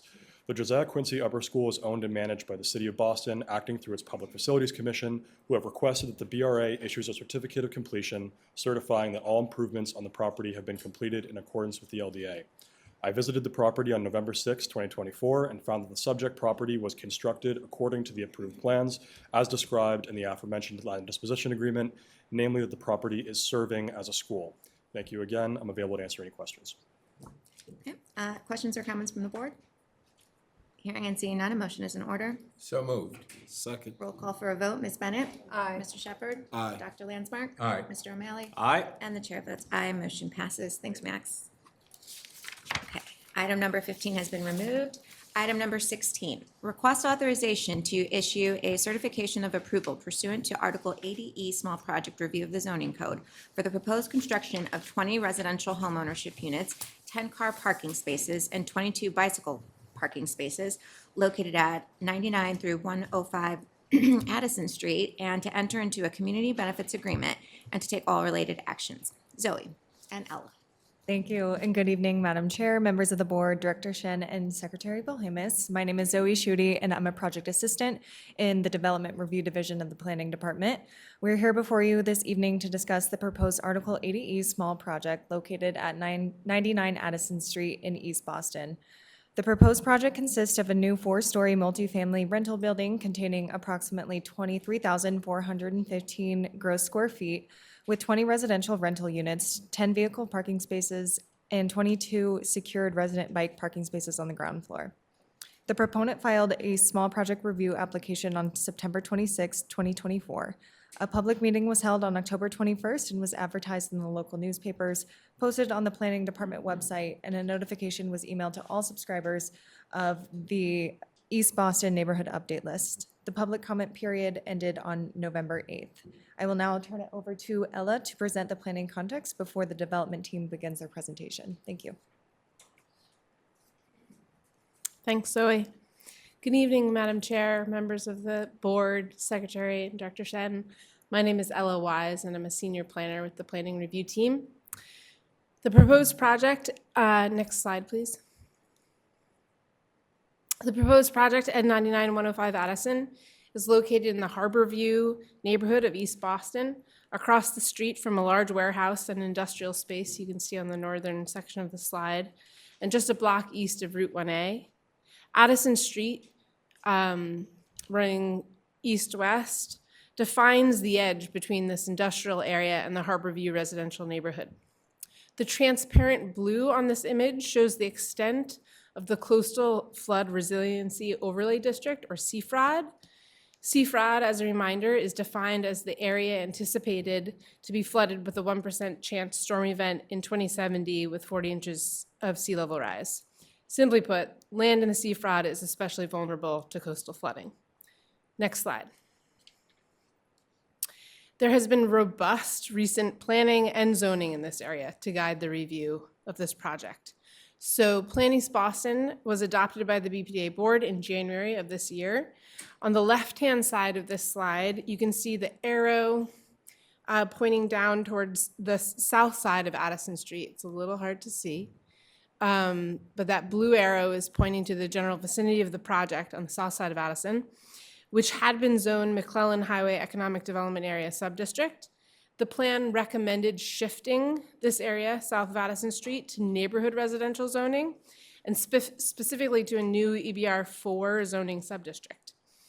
The image on the right shows that plan recommendation and exactly what was adopted in zoning, codifying the plan recommendations. So due to these amendments, the project is within a neighborhood residential subdistrict. Next slide, please. This chart, as you're familiar with now, compares some key facts about the proposed project to the adopted planning and zoning. And in this case, the adopted planning and zoning mirror each other. The proposal was designed to closely adhere to both. In terms of use and dimension, the project is consistent with the plan and zoning. Specifically, as discussed earlier, a portion of the site is in the Coastal Flood Resiliency Overlay District. The proposed project has elected to fully comply with the provisions of Article 25A, which governs coastal flood resiliency. Specifically, what that means is all residential uses are elevated 2 feet above the sea level rise base flood elevation. And in terms of dimensions, when the project was first proposed, the rear yard was only 25 feet deep and lot coverage exceeded 60%. After Article 80 review and staff feedback, the project was refined to meet the zoning code requirements for rear yard and less lot coverage, as an example of how the project was closely designed to adhere to the plan and zoning. In addition, the project will provide sidewalk improvements per Complete Streets guidelines and increase the tree canopy with new street trees and protection of an existing tree. With that, I'll turn it over to the development team. Thanks very much. Thank you, Ella. Good evening, Madam Chair, members of the board, Secretary Palamas, Director Shen. My name is Richard Lins with a business address of 245 Sumner Street, East Boston, on behalf of the petitioner. I'm going to do the best I can to keep my comments brief so we can get to the architect. I know they have a full agenda tonight. Always tough being the first one to go. So as you can see here, and as Ella said, this area of East Boston, which is in the Harborview neighborhood, is the portion of Addison Street that has seen a good amount of investment and development over the past few years. The changes to the zoning, which help make this project a little more predictable for us, was something that we really worked closely with staff, and we feel represents yet another fully zoning compliant project for the community. I want to point out before I turn it over to Monty French, we did have a very good experience with planning staff. The efficiency and communication and the ability to move this project and advance it to the board in just over 6 months from the time we filed our first small project review pre-file meeting. So I do want to commend the staff and Zoe for their work. This certainly represents and is reflective of what we feel are the result or the fruits, if you will, of the zoning changes that occurred in East Boston to help guide and make these projects a bit more predictable. So with that, I'll turn it over to Monty French, who's our project architect, to walk through the program briefly. Good evening, Madam Chair and members of the board. Thank you, Richard. Next slide, please. So just briefly, this is kind of a diagram that points out the scope of the site. We have an existing structure on the site on one side and an open lot on the other side, and a slight grade that slopes to the rear, rising. And then you can see the existing street tree that I'll mention later on in the plan in the image on the right. And then the extent of the site comes over to the left. You can see there's a fire hydrant there. Next slide, please. This is the site plan showing the building footprint, and as mentioned before, we've got the 33-foot setback at the rear yard, 5 foot on each side, and along the front we've complied with all the complete street guidelines. We've added 2 street trees, a new curb cut, and bike posts, all to meet the guidelines. Next slide, please. Just a little more detail on those components. So you can see where we've shifted the curb cut to align with our garage entry, which I'll point out later. The 2 street trees, one on each side of the new curb cut. The other one that's on down the way, the existing street tree and the bike posts. Next slide, please. This is the diagram of all those things that I just mentioned with the curb, the green space, and the pedestrian access way, all fulfilling the complete street guidelines. Next slide. This is sectional quality that really diagrams out how we arrived at our levels for the CFROD compliance. I think that was well kind of represented earlier, so I won't dig into that too much more. Next slide, please. In terms of the elevation, we have a mixture of metal panel, fiber cement, and brick, a lot of materials that kind of speak to the permanence of the project, and also this kind of sawtooth form that helps give a little bit of relief along the facade and a little bit of a step along the parapet, again, to give a little bit of shade and shadow and depth to the facade.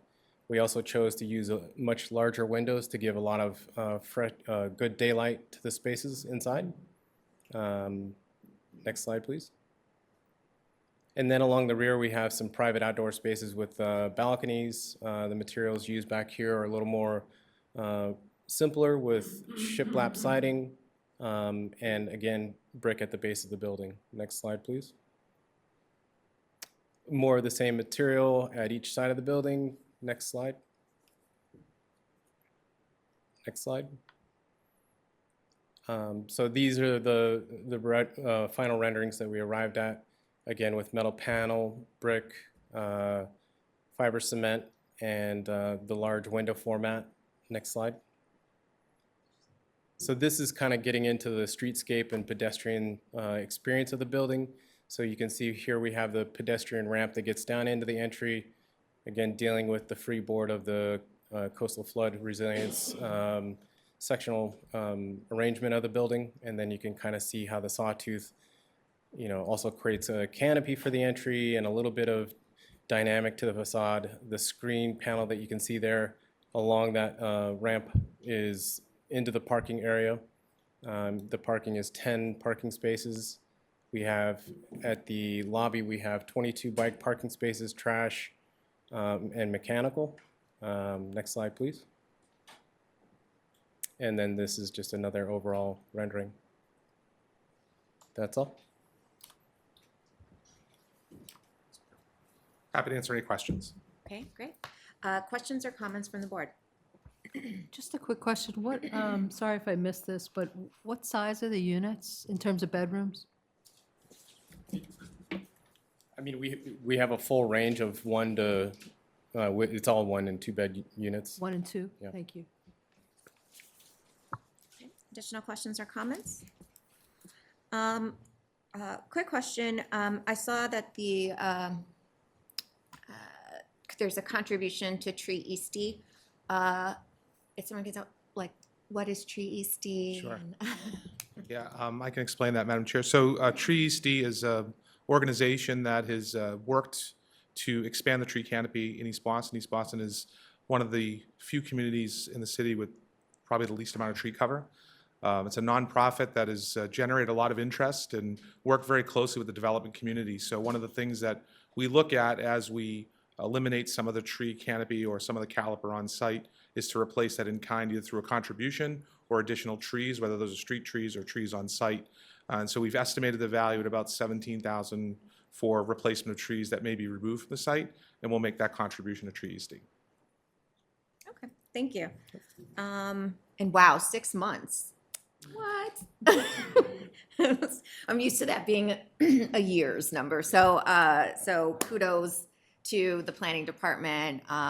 And my favorite thing to do is to tick and tie against the plan and the development. Yeah. It's one of my favorite pre-board meeting games. And it was really, really easy to do that and to understand how this all fits into the greater East Boston plan. So with that, if there are no other further questions or comments, the motion is in order. So moved. Second.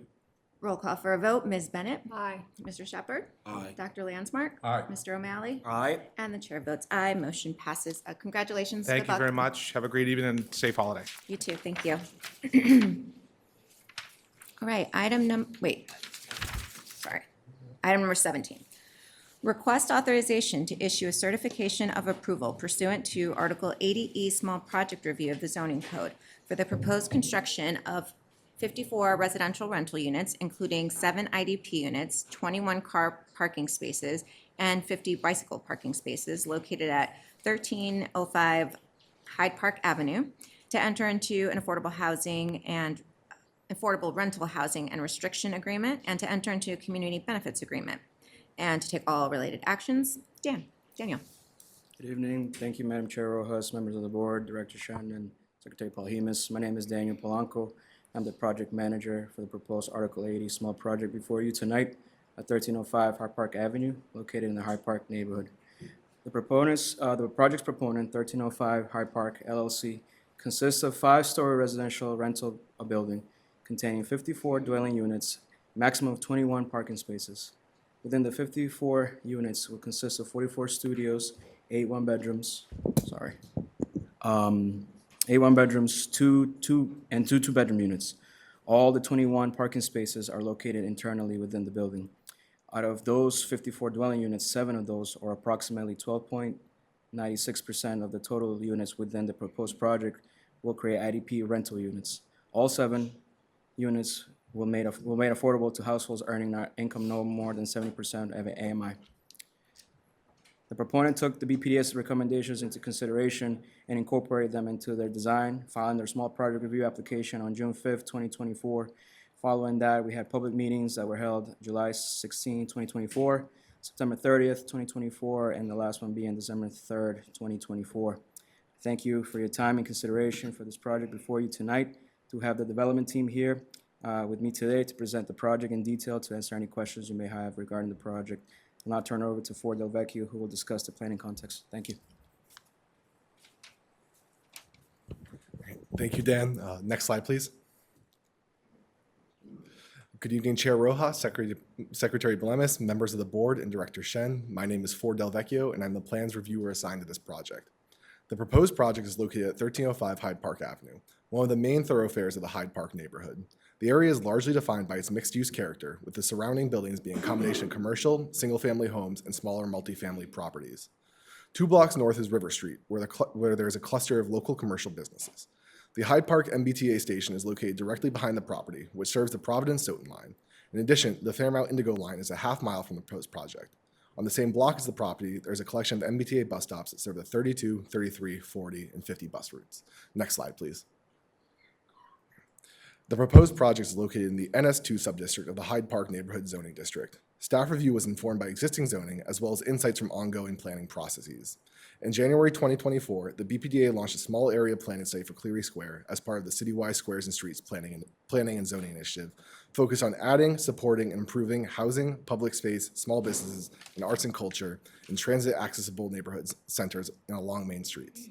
The Cleary Square plan area encompasses the area within 1/2 mile of the main commercial intersection of Hyde Park Avenue and River Street. Although the Cleary Square planning study is still in process and future zoning of the proposed project location is unknown, the Squares and Streets zoning text provide context for staff review of the new development in Cleary Square. Additionally, staff review was informed by the Hyde Park Neighborhood Strategic Plan, which envisioned mixed use and residential development in this location.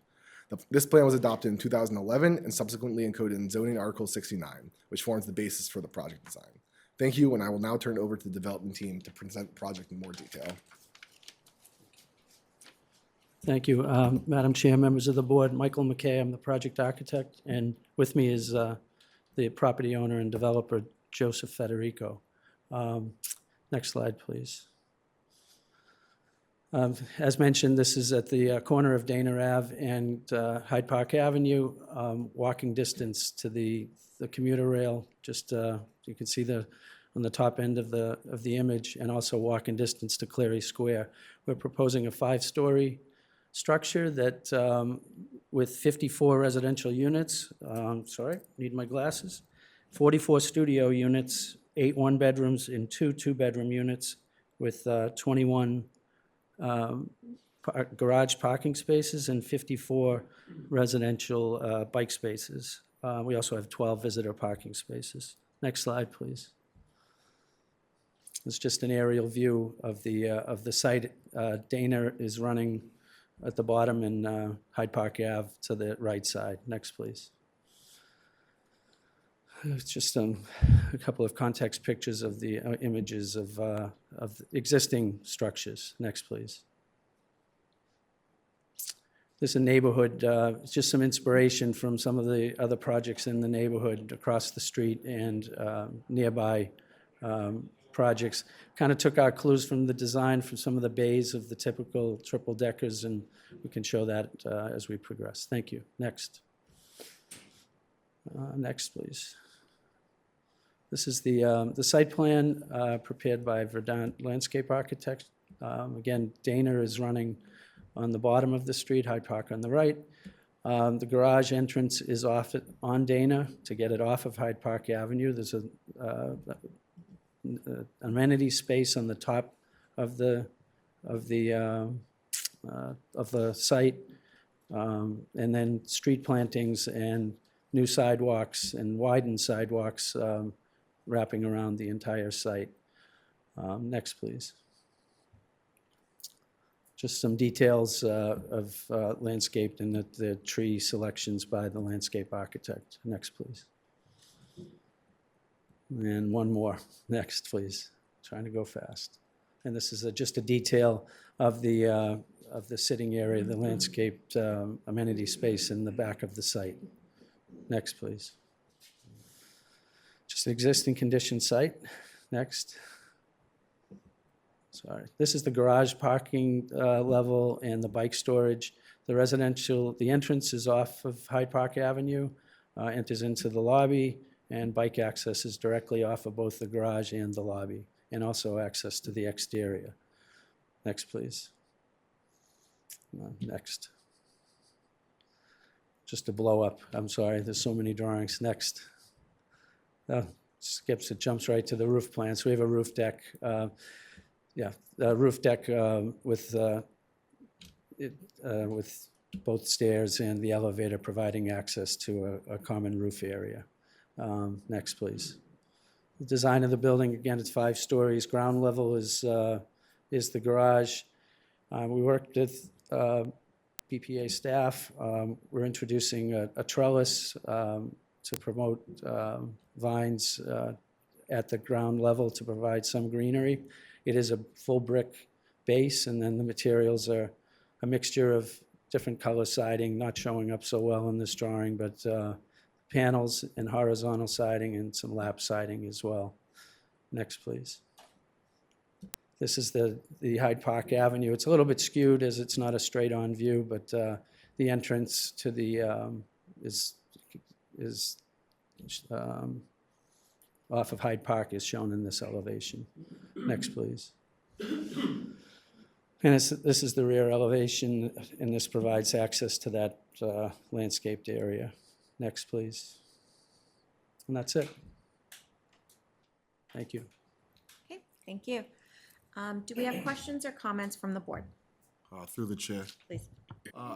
Looking at the entrance to the garage, and that's off of Hyde Park Ave, you said, or Dana? It's off of Dana. Oh, it's off of Dana? It's off of Dana, Okay, yes. Definitely. It's very congested in the area. Yes. Can't wait for the River Street Bridge to come back. Right. All right, so it's off of Dana. It's off of Dana. Additional questions or comments? Oh, sorry, I thought you were gonna do. I do have a question. So we did receive some feedback from the community and letters that were in our packet. Maybe you could just speak to the community process, some of the feedback received, and kind of how we've addressed. Sure. We've had 2 neighborhood meetings. Some of the meetings have been focused on the type of parking, whether it was an allowed use, but it's much needed housing in an area that is allowed to have the housing, and we've tried to work with the neighbors as much as we can. Mr. Federico, we still have a process to go through to work with them, and we plan on doing that. Can you speak a little bit there? I saw some comments around the trees, and can you speak a little bit to In the back of the adds site, or- there's a, I call them trash trees, the trees that have just kind of grown, they're weed trees that have, but there is a nice tree in the back. What we've done, it has to go. It's not going to live with this building, but we are introducing street trees and also trees along both the side, if you're looking at Dana on the left side and the rear, there's landscape trees that are, very well developed. It's just, there are a few trees in the back that need to go to allow for this building. Okay. All right. Any additional questions or comments? Okay. Hearing and seeing none, a motion is in order. So moved. Second. Roll call for a vote. Ms. Bennett? Aye. Mr. Shepherd? Aye. Dr. Landsmark? Aye. Mr. O'Malley? Aye. And the chair votes aye. Motion passes. Thank you. Thank you very much. Okay. Yeah, okay. So we are going to take a brief recess. We will resume back at 5:30 to begin the first public hearing. Thank you.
All right, thank you, everyone, for joining us today. We're now going to begin the public hearing portion of the meeting.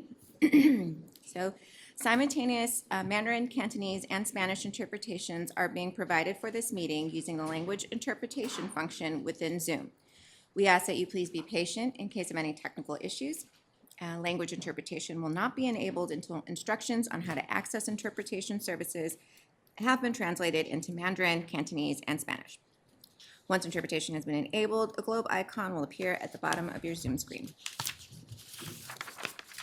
For those of you wishing to follow the presentation in Mandarin, Cantonese, or Spanish here in our boardroom, we have headsets for you, so please raise your hand if you would like one, and we will assist you. To enable interpretation for Mandarin, Cantonese, and Spanish via Zoom, please click on the globe icon at the bottom of your screen and select the language you wish to listen to. You must also mute original audio. If you're using a headset, the language of your choice will be audible. Also, an important reminder to all who are speaking today, we ask that you please speak slowly for the interpreters.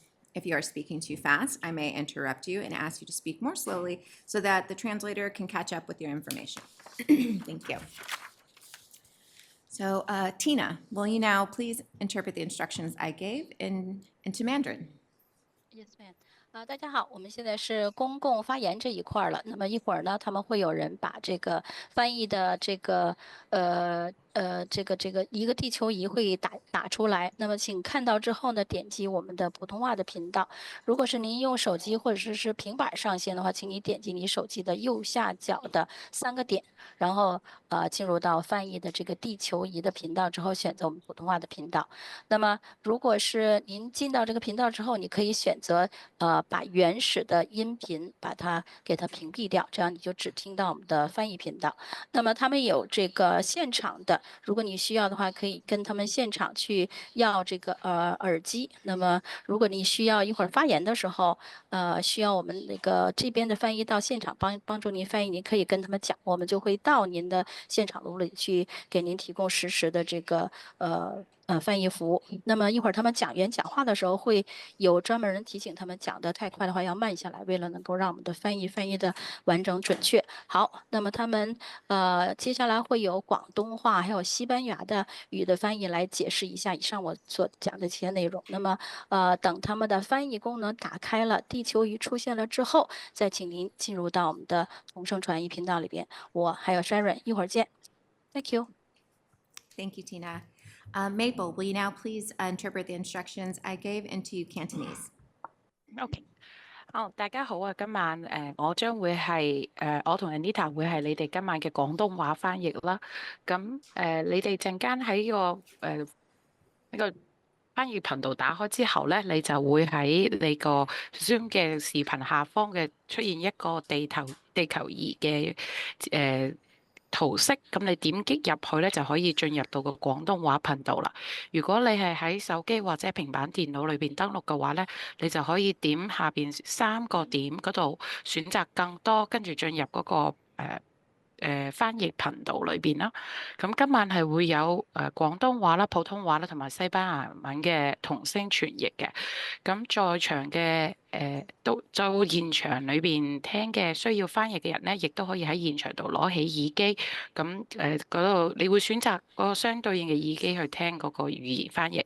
如果你到時需要有想即場發言嘅話咧，咁你可以同我哋講，我哋會派一個翻譯員去到現場為你進行翻譯。OK， 唔該晒。Thank you. Thank you, Maple. And finally, Juan, will you now please interpret the instructions I gave into Spanish? Thank you very much, Madam Chair. Good evening, everyone. This is Juan, Spanish interpreter.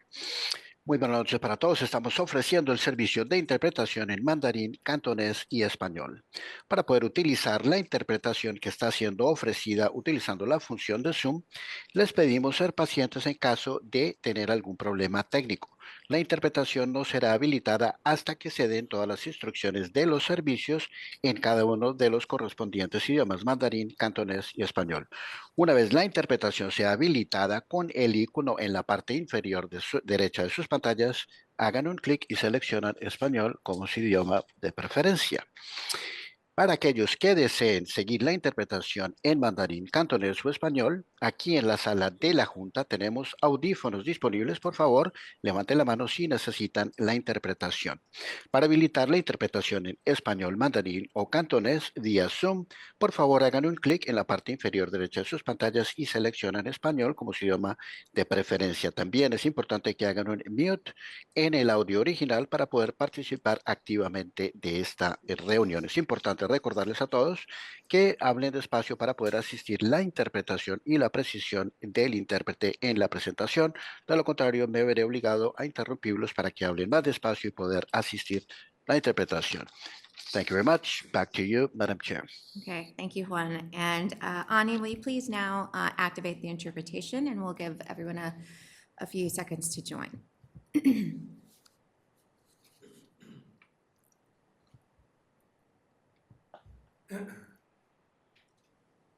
Okay, as you can see, there's the globe icon on the bottom of the screen, and you can click there to join a channel in your preferred language. If you're having any difficulty activating the interpretation, please call the phone number on the screen. If you have difficulties with translation later in the meeting, you can call that same number. We do have interpreters available to assist you over the phone. This is a public hearing before the Boston Redevelopment Authority doing business as the Boston Planning and Development Agency, being held in conformance with Articles 80A-6 and 80B, or an 80-B7 of the zoning code, to consider the proposed notice of project change in relation to the proposed project located at 246 through 248 Dorchester Avenue in South Boston as a development impact project. This hearing was duly advertised on November 22nd, 2024 in the Boston Herald. This is a BPDA hearing on a proposed petition by the agency. Staff members will first present their case and are subject to questioning by members of the agency. Thereafter, anyone who wishes to testify about the proposed project will be afforded an opportunity. We are taking support and opposition at the same time. If you are planning to testify via Zoom, please take time now to verify that your computer microphone is active and click on the hand icon on your Zoom control panel. This will signal to the staff that you would like to speak, and when your hand is raised, it will be blue. If you are calling into the meeting and would like to testify, please dial *9 to raise your hand. When I call for all testimony, staff will announce your name and allow you to talk. You must unmute your microphone and your webcam will not be active. If you are planning to testify in person in the boardroom, please line up behind the podium after the presentation is concluded and we will call on you. In an effort to accommodate all who would like to speak about this proposal, each person will be given up to 2 minutes to comment. BPDA staff will indicate when 30 seconds remain, and at that time, please conclude your remarks so that the hearing may continue and others may be heard. Finally, the proponents are allowed a period of 5 to 10 minutes of rebuttal if they so desire. And Dylan, will you now please begin the presentation? Good evening, Madam Chair, members of the board, Chief Shen and Secretary Polhemus. My name is Dylan Norris, and I'm a project assistant with Development Review. I'm before you today to present the proposed notice of project change in relation to the development impact project located at 246 to 248 Dorchester Avenue in South Boston. Originally approved in January of 2018 for the construction of an 87,000 square foot hotel with ground floor commercial use containing 159 hotel rooms or keys. The proponent proposes today to revise the approved project to consist of 10 stories versus the original 8 stories, but of the same building height of 109 feet. The building will include 10 more hotel keys in a building of the same approximate size of 87,000 square feet, but on a smaller subdivided lot of approximately 16,363 square feet, reduced from the previous lot size of 22,042 square feet, in order to maintain the approved hotel use, but to slightly shift the programming to an extended stay model with kitchenettes. The proponent filed the notice of project change with the BPDA on October 9th, 2024, the submission of which initiated the large project review process for the proposed project and a public comment period, which concluded on November 8th, 2024. The BPDA hosted an impact advisory group meeting on October 30th, 2024, as well as a public meeting on November 4th, 2024.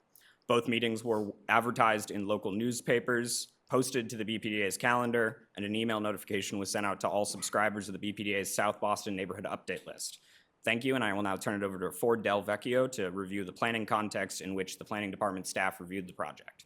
Thank you. Thank you, Dylan. Good evening, Chair Rojas, Secretary Polimas, members of the board, and Director Shen. My name is Ford Del Vecchio, and I'm the planning reviewer assigned to this project. Next slide, please. The proposed project is located within the study area of Plan South Boston, Dorchester Avenue, and in the plan's Use 3: Edge Zone. The plan recommends that non-residential uses be limited to neighborhood-serving uses, including smaller-scale retail and professional offices such as insurance or real estate agent offices. Accordingly, the plan discourages hotel, hospital, and healthcare uses. The MPC's proposed change from traditional to extended stay hotel brings the previously board-approved project into closer alignment with the plan's land use goals. Next slide, please. The proposed project is consistent with public realm improvements and building scales envisioned by Plan South Boston, Dorchester Avenue. The plan envisioned this location as part of the transition zone between the existing lower-scale South Boston residential neighborhood to the north and east, and a growth area characterized by greater building heights to the south and west.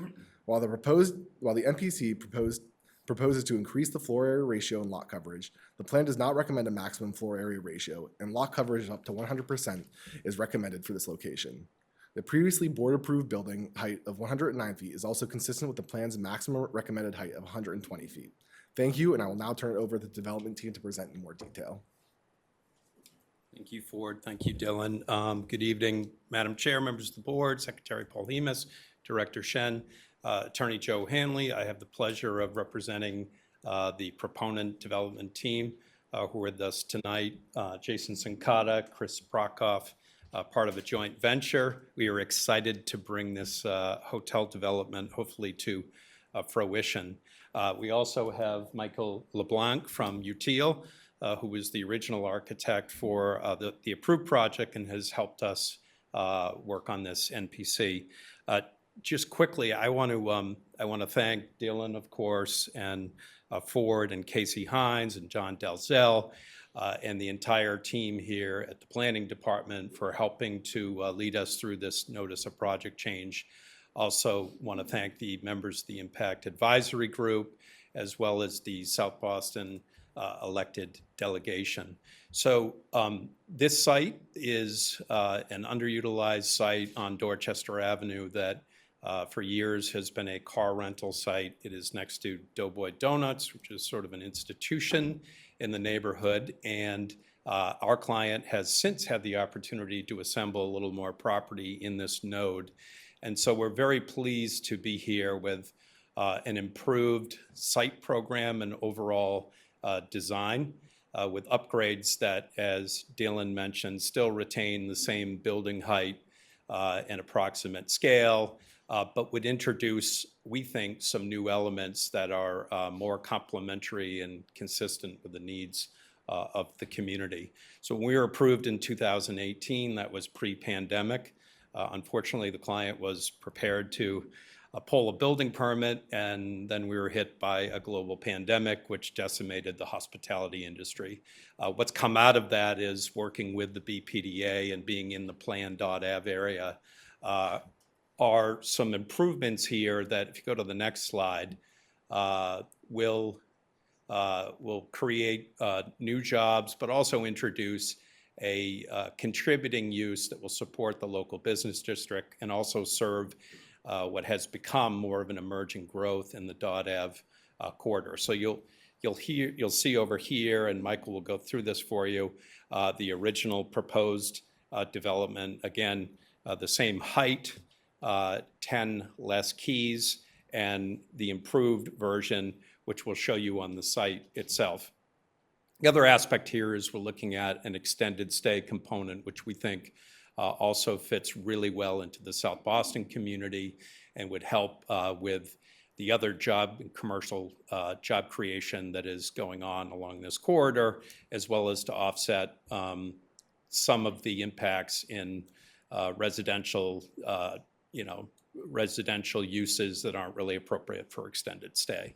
And finally, you will see that we've been able to maintain community programming space as part of this development on its rooftop, active ground floor retail, and invest in new pedestrian bike connections as part of the overall revitalization of Dorchester Avenue. So with that, I will hand it off to Michael to take you through the presentation. Thank you. Thank you, Joe. Thank you, Director Shen, and members of the board. I appreciate it. I'm Michael LeBlanc, principal at UTIL. We're serving as the architect for this project. As Joe stated, we were the architect at previous iterations of this and are continuing on. I'm very excited to see it back. In short, what we're doing is really with the addition of the parcel next door, we're trying to consolidate the footprint of the building in order to create what we think is ultimately going to be a much more vibrant development, which will be more in keeping with the overall dot plan as it stands today. You can see on the, can you see? No, there we go. We're basically snipping. We're basically snipping a portion of the building off here and pushing it all to the southern or right-hand side of the site. That's going to free up more space for ultimately a second phase of this in the future. Next slide. Just to quickly show you how that's working. The current site, as it stands today for 248.av, is in the shape that you see right here. Next slide.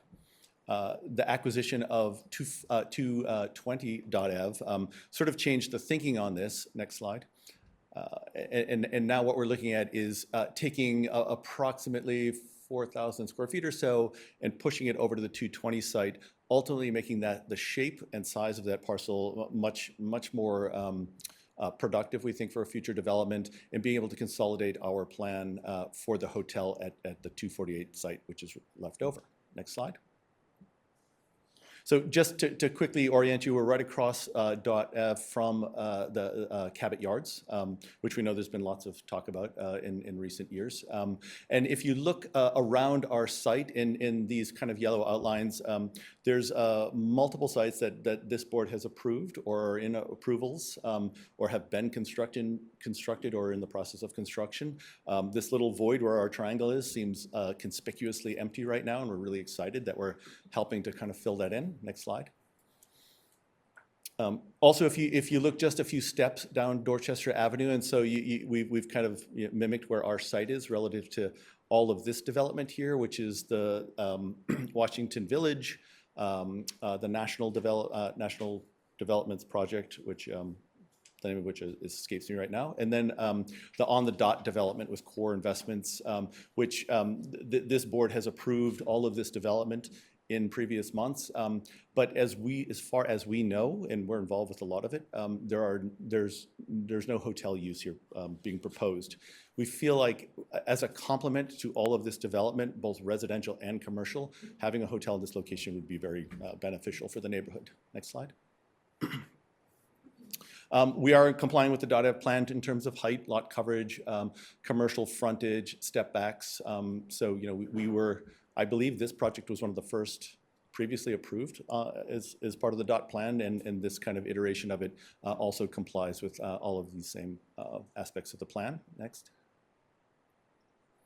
And just a reminder for people, the existing site, there's a one-story enterprise rental car facility and a surrounding parking lot there, not to disparage Enterprise because it's a great organization, but we do feel that there's a higher and better use for this parcel here, which actually will serve the community much better. Next.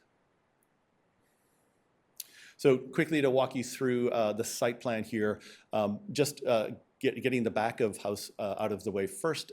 We've got about 28 parking spaces in the back of the site. We have off-street loading in this proposal, which we never did in the previous proposal, so we're excited about that. It takes congestion and traffic off of Dorchester Avenue and brings it onto the site. The ground floor uses are essentially a retail space, which is intended to be food and beverage, the hotel lobby, which will operate as sort of part of that whole operation.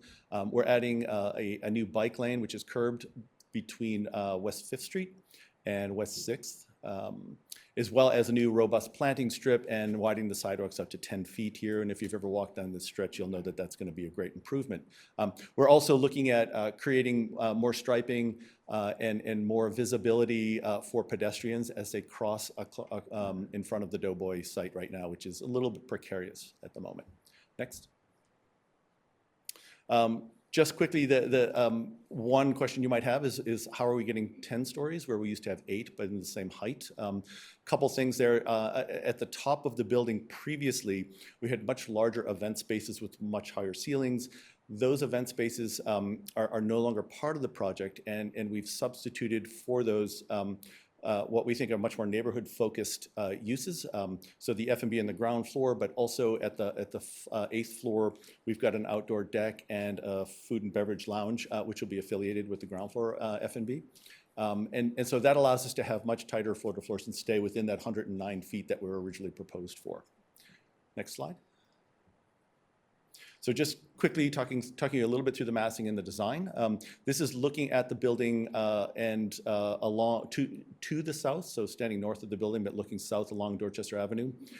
You can see the opportunity that the dot plan affords us in terms of having the step back in massing above 70 feet, allowing us to have a really nice public space on that level, which is intended to be outdoor deck, food and beverage, lounge, and again, the ability to use that sort of language within the zoning to create what we think is a really pleasing massing here, one which responds really well to the scale of this part of Dorchester Avenue, and the design is really trying to look at being a contemporary expression of a lot of the industrial uses that were in this neighborhood in the past. Next. So this is looking from, again, from the other side of Dot Ave, looking to the north. We will have a party wall here for a certain period of time until the lot next to us is developed. But you can see a little bit more here, the step back above 70 feet, the planted roof deck above it, and also a little bit of the roof deck, which is intended for above the 10th floor. The roof deck at the 8th floor is intended for public use as part of the lounge. The roof deck at the top floor is intended for guests to the hotel. Next. So some of the ground floor architecture here, again, we're creating the bike path, a robust planting strip, a much wider sidewalk. We are elevating the ground floor just a little bit for resiliency purposes. We are not within the seafraud district, but we feel it's important. We're literally feet from it. We feel it's important to set the building height at a responsible elevation just to make sure that we've got a building that's going to be operational for the long term. But you can see at the front, we've got a double height space for the food and beverage, which also then bleeds back to the hotel lobby as well. A nice canopy that brings you back to the hotel entrance. Next. Just a little drone shot here of looking down at that 8th floor outdoor space and lounge behind it, as well as giving you a sort of better sense or preview of the ground floor public realm and space around the building. And I think that's all we have. Next slide. Yeah. Thank you very much. Thank you. Okay, thank you for your presentation. Questions or comments from the board? Appreciate the presentation. By all accounts, it seems like a better project than it was originally as proposed. I specifically want to highlight the LEED Gold certified and all electric. Was that in the original plan as well? It was not. I mean, I think our ability to sorry. Just finish that one. Oh, yeah. Yeah, Michael LeBlanc, principal at UTL. Yeah, no, that was not part of the original plan, but I think with the way we have been approaching these buildings recently, the ability to all electrify them and get to that level is much easier, right? Yeah, and it would, so you've unwittingly now set the ground floor for me anytime a project comes back if they're not demonstrated a significant increase in their sustainability goals. That's something we should discuss. So well done. Appreciate that.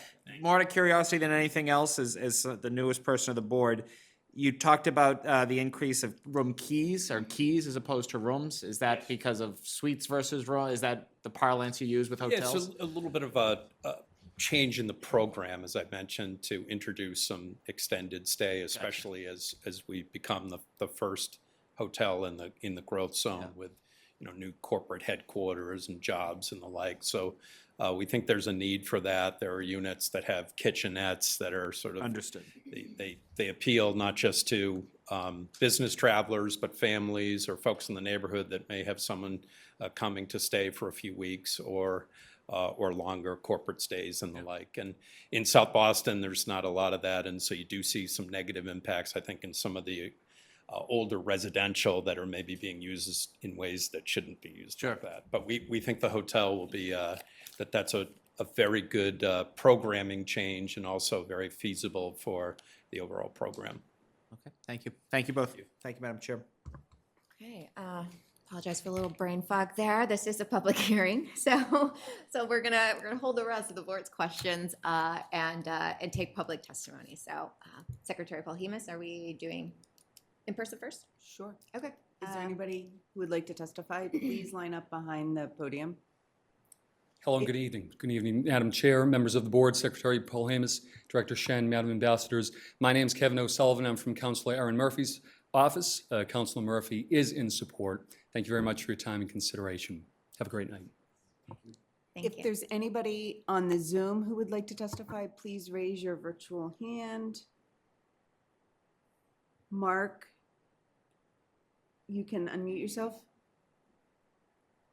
Yes, thank you. Thank you, Madam Chair. My name is Mark Delasio. I am a representative of the North Atlantic States Regional Council of Carpenters, and we just want to go on record as being in full support of this project. Thank you. Thank you. Is there anybody else in the boardroom who would like to testify?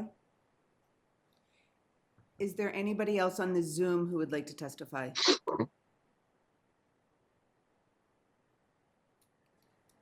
Madam Chair, this concludes the public hearing portion of this item. Okay, thank you. Any additional questions or comments from the board? You mentioned, kind of moving it with the intention of a second phase. Can you say a little bit more about intent or? Sure. I mean, I think the original thinking was that by consolidating the property, just from a financial standpoint, it helps the land basis of this particular project and makes it feasible. But it also then in the future gives us the opportunity to do a building which we think is more, more in keeping with the dot plan, rather than the parcel which was, which currently exists at Doughboy, which is sort of a, keyhole shaped kind of parcel, which is quite small and awkward. So at the moment, there's no plans for what that might be. But we certainly think it will tie in to this project at some point in hopefully a really meaningful way. So. Yeah, one of the things I might say too is, the site, it's, within that block that's now contained. If you've been by there, been to Doughboy Donuts, that it's a little bit unorganized, to say the least, as far as the sidewalk and the pedestrian realm goes. And so that's being improved as part of that. And then it provides really a new pedestrian connection to the walk shed at Broadway Station, which doesn't really exist today. So that'll help Doughboy continue to be a presence in the neighborhood. And then as we start to think about the future, we think it'll comport better with the principles of Plan.Ave, should there be an opportunity for further development. But Doughboy is staying. Yes, thank you for clarifying that. I didn't mean to suggest that they don't, because their lease suggests they're staying for a while. Great. Now we got to protect the Doughboy. Oh, yeah.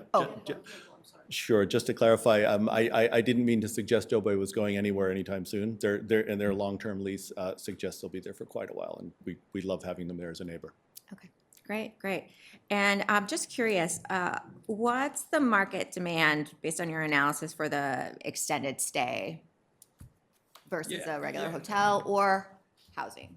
So it's not necessarily specific to this site, although it is to a certain extent, but that's sort of what the hotel and hospitality industry is starting to see, right? And also having stays that have a little more space. Let's say you're traveling with your child or someone, you may want something other than just a room, and you may want some kitchen prep area and a little more space. And then for the extended stay, obviously, one thing that South Boston and of course the waterfront, a big dividend is at one point there really was not much of a job incubator, and now there is, and that has spread down the red line.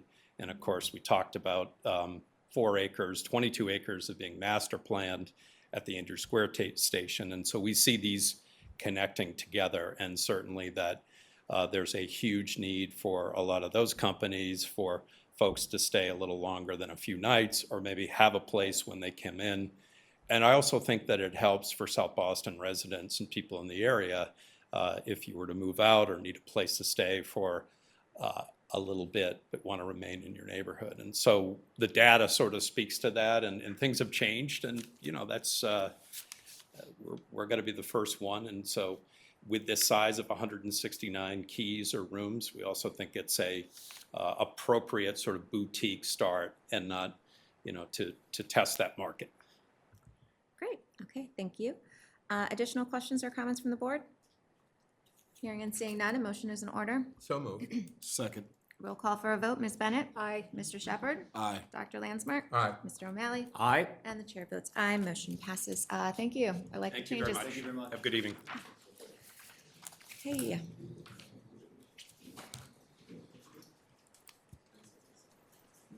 All right, we'll just give them a second to exit. Thank you.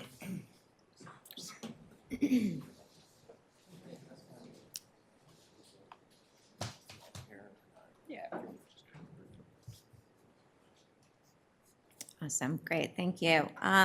So we'll move on to the next public hearing. This is a public hearing before the Boston Redevelopment Authority, doing business as the Boston Planning and Development Agency, being held in conformance with Articles 80A-2, 80B-5, and 80C-5 of the Boston Zoning Code to consider the proposed plan development plan for 259 through 267 Summer Street, and the Eighth Amendment to Plan Development Area Number 69, 100 Acres Master Plan. This hearing was duly advertised on November 22nd, 2024, in the Boston Herald. This is a BPDA hearing on a proposed petition by the agency. Staff members will first present their case and are subject to questioning by members of the agency. Thereafter, anyone who wishes to testify about the proposed project will be afforded an opportunity. We are taking support and opposition at the same time. If you're planning to testify via Zoom, please take time now to verify that your computer microphone is active. Click on the hand icon on your Zoom control panel, and this will signal to the staff that you would like to speak. When your hand is raised, it will be blue. If you're calling into the meeting and would like to testify, please dial *9 to raise your hand. When I call for all testimony, staff will announce your name and allow you to talk. You must unmute your microphone and your webcam will not be active. If you're planning to testify in person in the boardroom, please line up behind the podium after the presentation is concluded, and we will call on you. In an effort to accommodate all who would like to speak at about this proposal, each person will be given up to 2 minutes to comment. BPDA staff will indicate when 30 seconds remain. At that time, please conclude your remarks so that the hearing may continue and others may be heard. Finally, the proponents are allowed a period of 5 to 10 minutes of rebuttal if they so desire. And Dylan, now please begin the presentation. Good evening, Madam Chair, members of the board, Chief Shen, Secretary Polhemus. Again, my name is Dylan Norris. I am a project assistant with Development Review. I'm here today to present you an applicant of Mayor Wu's downtown office to residential conversion program.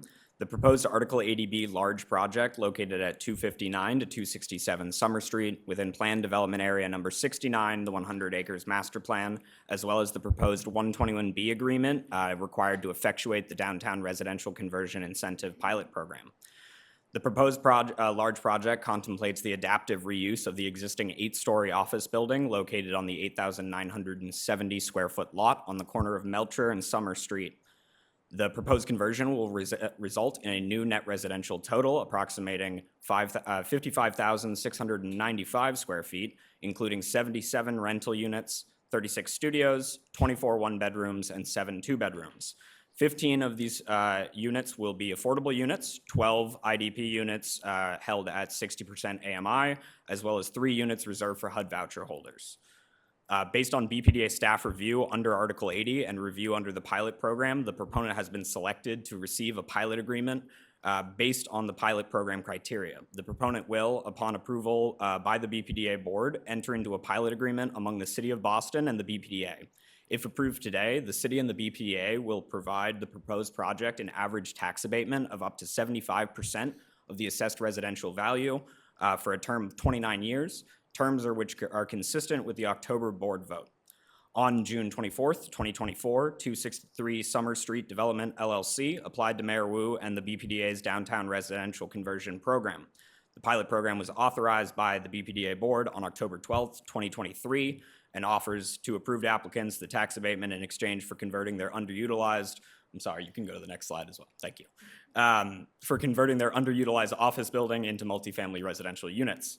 The October board vote authorized the creation of a demonstration project plan area in downtown Boston where the BPDA is able to act pursuant to Massachusetts General Law, Chapter 121B, and provide a contract for payment in lieu of taxes pursuant to Chapter 121B.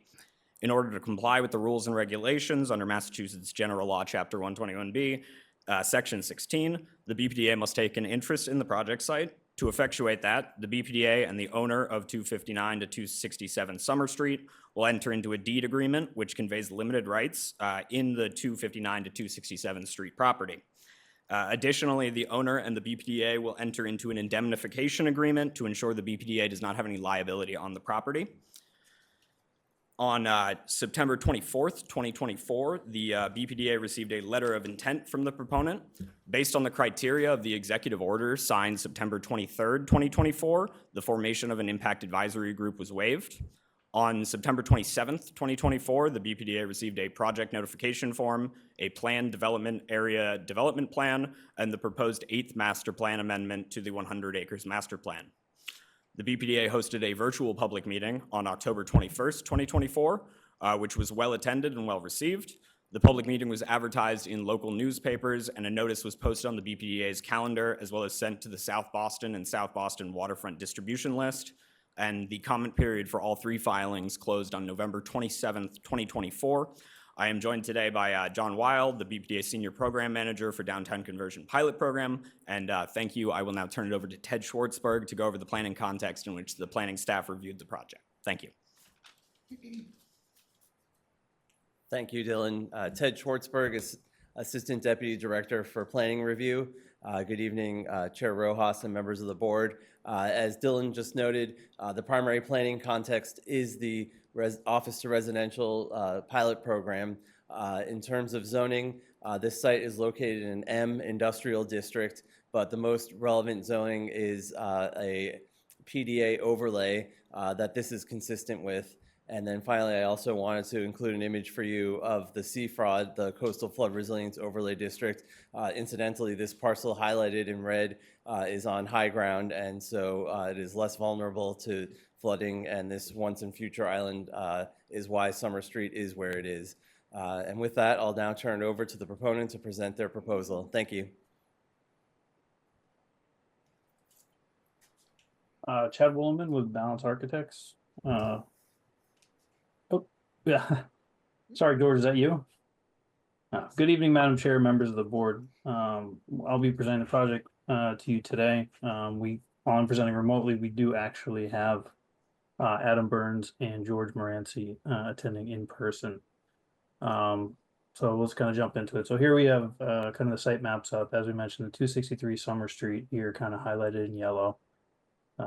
You know, we're very close proximity to South Station, very easy transportation to and from the site. And then on the far right image here, this image is very important. We have the Boston Wharf Industrial Real Estate signage on top, which we'll be maintaining throughout the project, as that's a very important item, both historically, you know, to the Historic Commission, and honestly to anybody walking through Boston has seen that sign a multitude of times. Next slide. These are just some pictures from the street level of the building. Just kind of showing this building is actually in fantastic condition. And you know, we want to show this because we're actually doing as little as possible to the exterior of this building. Generally replacing windows where they've been boarded up along Melcher Street. And you can go to the next image. And then actually on this left image, you'll see in the indentation there, there's actually currently a series of louvers, which when you look at historical imagery, these used to be operable. So we're looking to bring those back to an operable state as Juliet balconies, to go back to the historic context, but secondly, actually to provide additional daylighting for those units that's required. And again, the image on the right, just really highlighting that Boston Wharf Company industrial real estate sign. Next slide. Here we have kind of some of the site plans. So there's a infiltration system being shown on the left side, kind of going in that indentation area. to help alleviate water runoff. And then on the right image here, we have a couple of things that are kind of important. Some proposed bicycle rack locations along the public street. That public way there with the sidewalk and bike lanes is actually in very good shape and was recently redone. So looking at potential to add a couple more bike racks to that. And then again, on this backside, on that indentation area, that area is a little bit worse for wear in terms of the curb cut and the current sidewalk. So there'll be some upgrades to that just to make that a little more accessible. Next slide. We'll go through a few of the plans. So the basement plan here, the biggest kind of item to look at here is we're adding a pretty good amount of bike storage and a bike room in the corner down here. There isn't a terrible lot of space in this building to add bike storage, as we have a lot of fire pump room, main electrical room, mechanical rooms, then a few smaller storage rooms. So this area seemed great to be able to get large percentage of bikes, and we're maintaining the requirements for percentages with the 40 bikes called out there. And then we also have a commercial space on the north side of the plan, which is along Melcher Street, and that has the high bay windows there, and actually 3 of those are ones that are going to get replaced that are currently boarded up. And then some type of amenity space here, we have it called out as a gym. Next slide. First floor, so we have the main entry up the center here that takes you to the elevator lobby. There's a lift for access to the basement, as currently there is, the elevators do not go down to the basement. And then on the left, we have one commercial/retail space. On the right, we have a second commercial retail space. Next slide. And then here's a typical unit plan. So we have, a multitude of studios along one side, 1 bedrooms and a 2 bedroom. And as was mentioned earlier, we have 77 units total. 4 of these will actually end up being group 2A. And those are spread throughout the floors. And then we also have 15 affordable units at 60% AMI, so approximately 20%. Next slide. And then this slide's actually quite important. So, one thing we wanted to make sure is that on this roof, we're having a roof deck that's kind of around the existing penthouse. And then behind that, we're doing some mechanical equipment in the same place as the previous mechanical. So these are sight lines from a couple areas. One, once you've crossed the bridge towards Melcher Street and you're looking at the building, your view's pretty obscured, but even all the way across on Dorchester Ave, looking across, the sign, the parapet, everything kind of obscures your view. So you're not really seeing anything that's happening on that roof with the, it's a low roof deck. And then again, mechanical equipment where it was previously, but no real changes there. Next slide. And these are some renderings of those views. So our building's, rendered so that you can easily see what we're looking at. So this is across from Dorchester Ave. Next slide. And then this is on the back. So Melcher Street and Necco Street. And you can see here, we're looking at changing out those louvers for the Juliet balconies. And again, that harkens back to some of the historic imagery. Next slide. And I think that's it. So yeah, this just summarizes what was brought up earlier.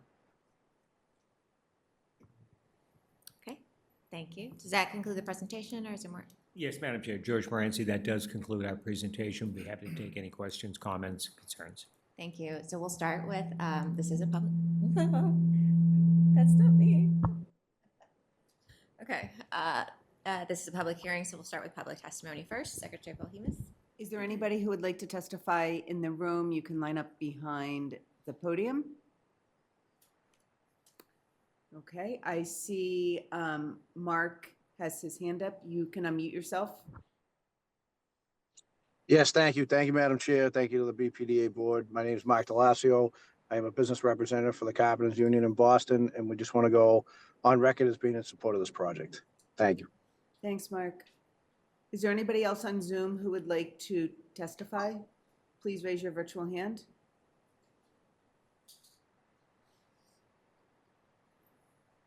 Madam Chair, this concludes the public hearing portion of this item. Okay, thank you. Questions or comments from the board? What happens to the Boston Wharf Company sign? Excellent question, Dr. Landsmark. So my client has committed publicly and will preserve the sign. It's actually going to be upgraded. Right now, it's somewhat deteriorated. It is not environmentally friendly. It's neon tubes, which not only consume more electricity than is necessary, but cannot be readily replaced.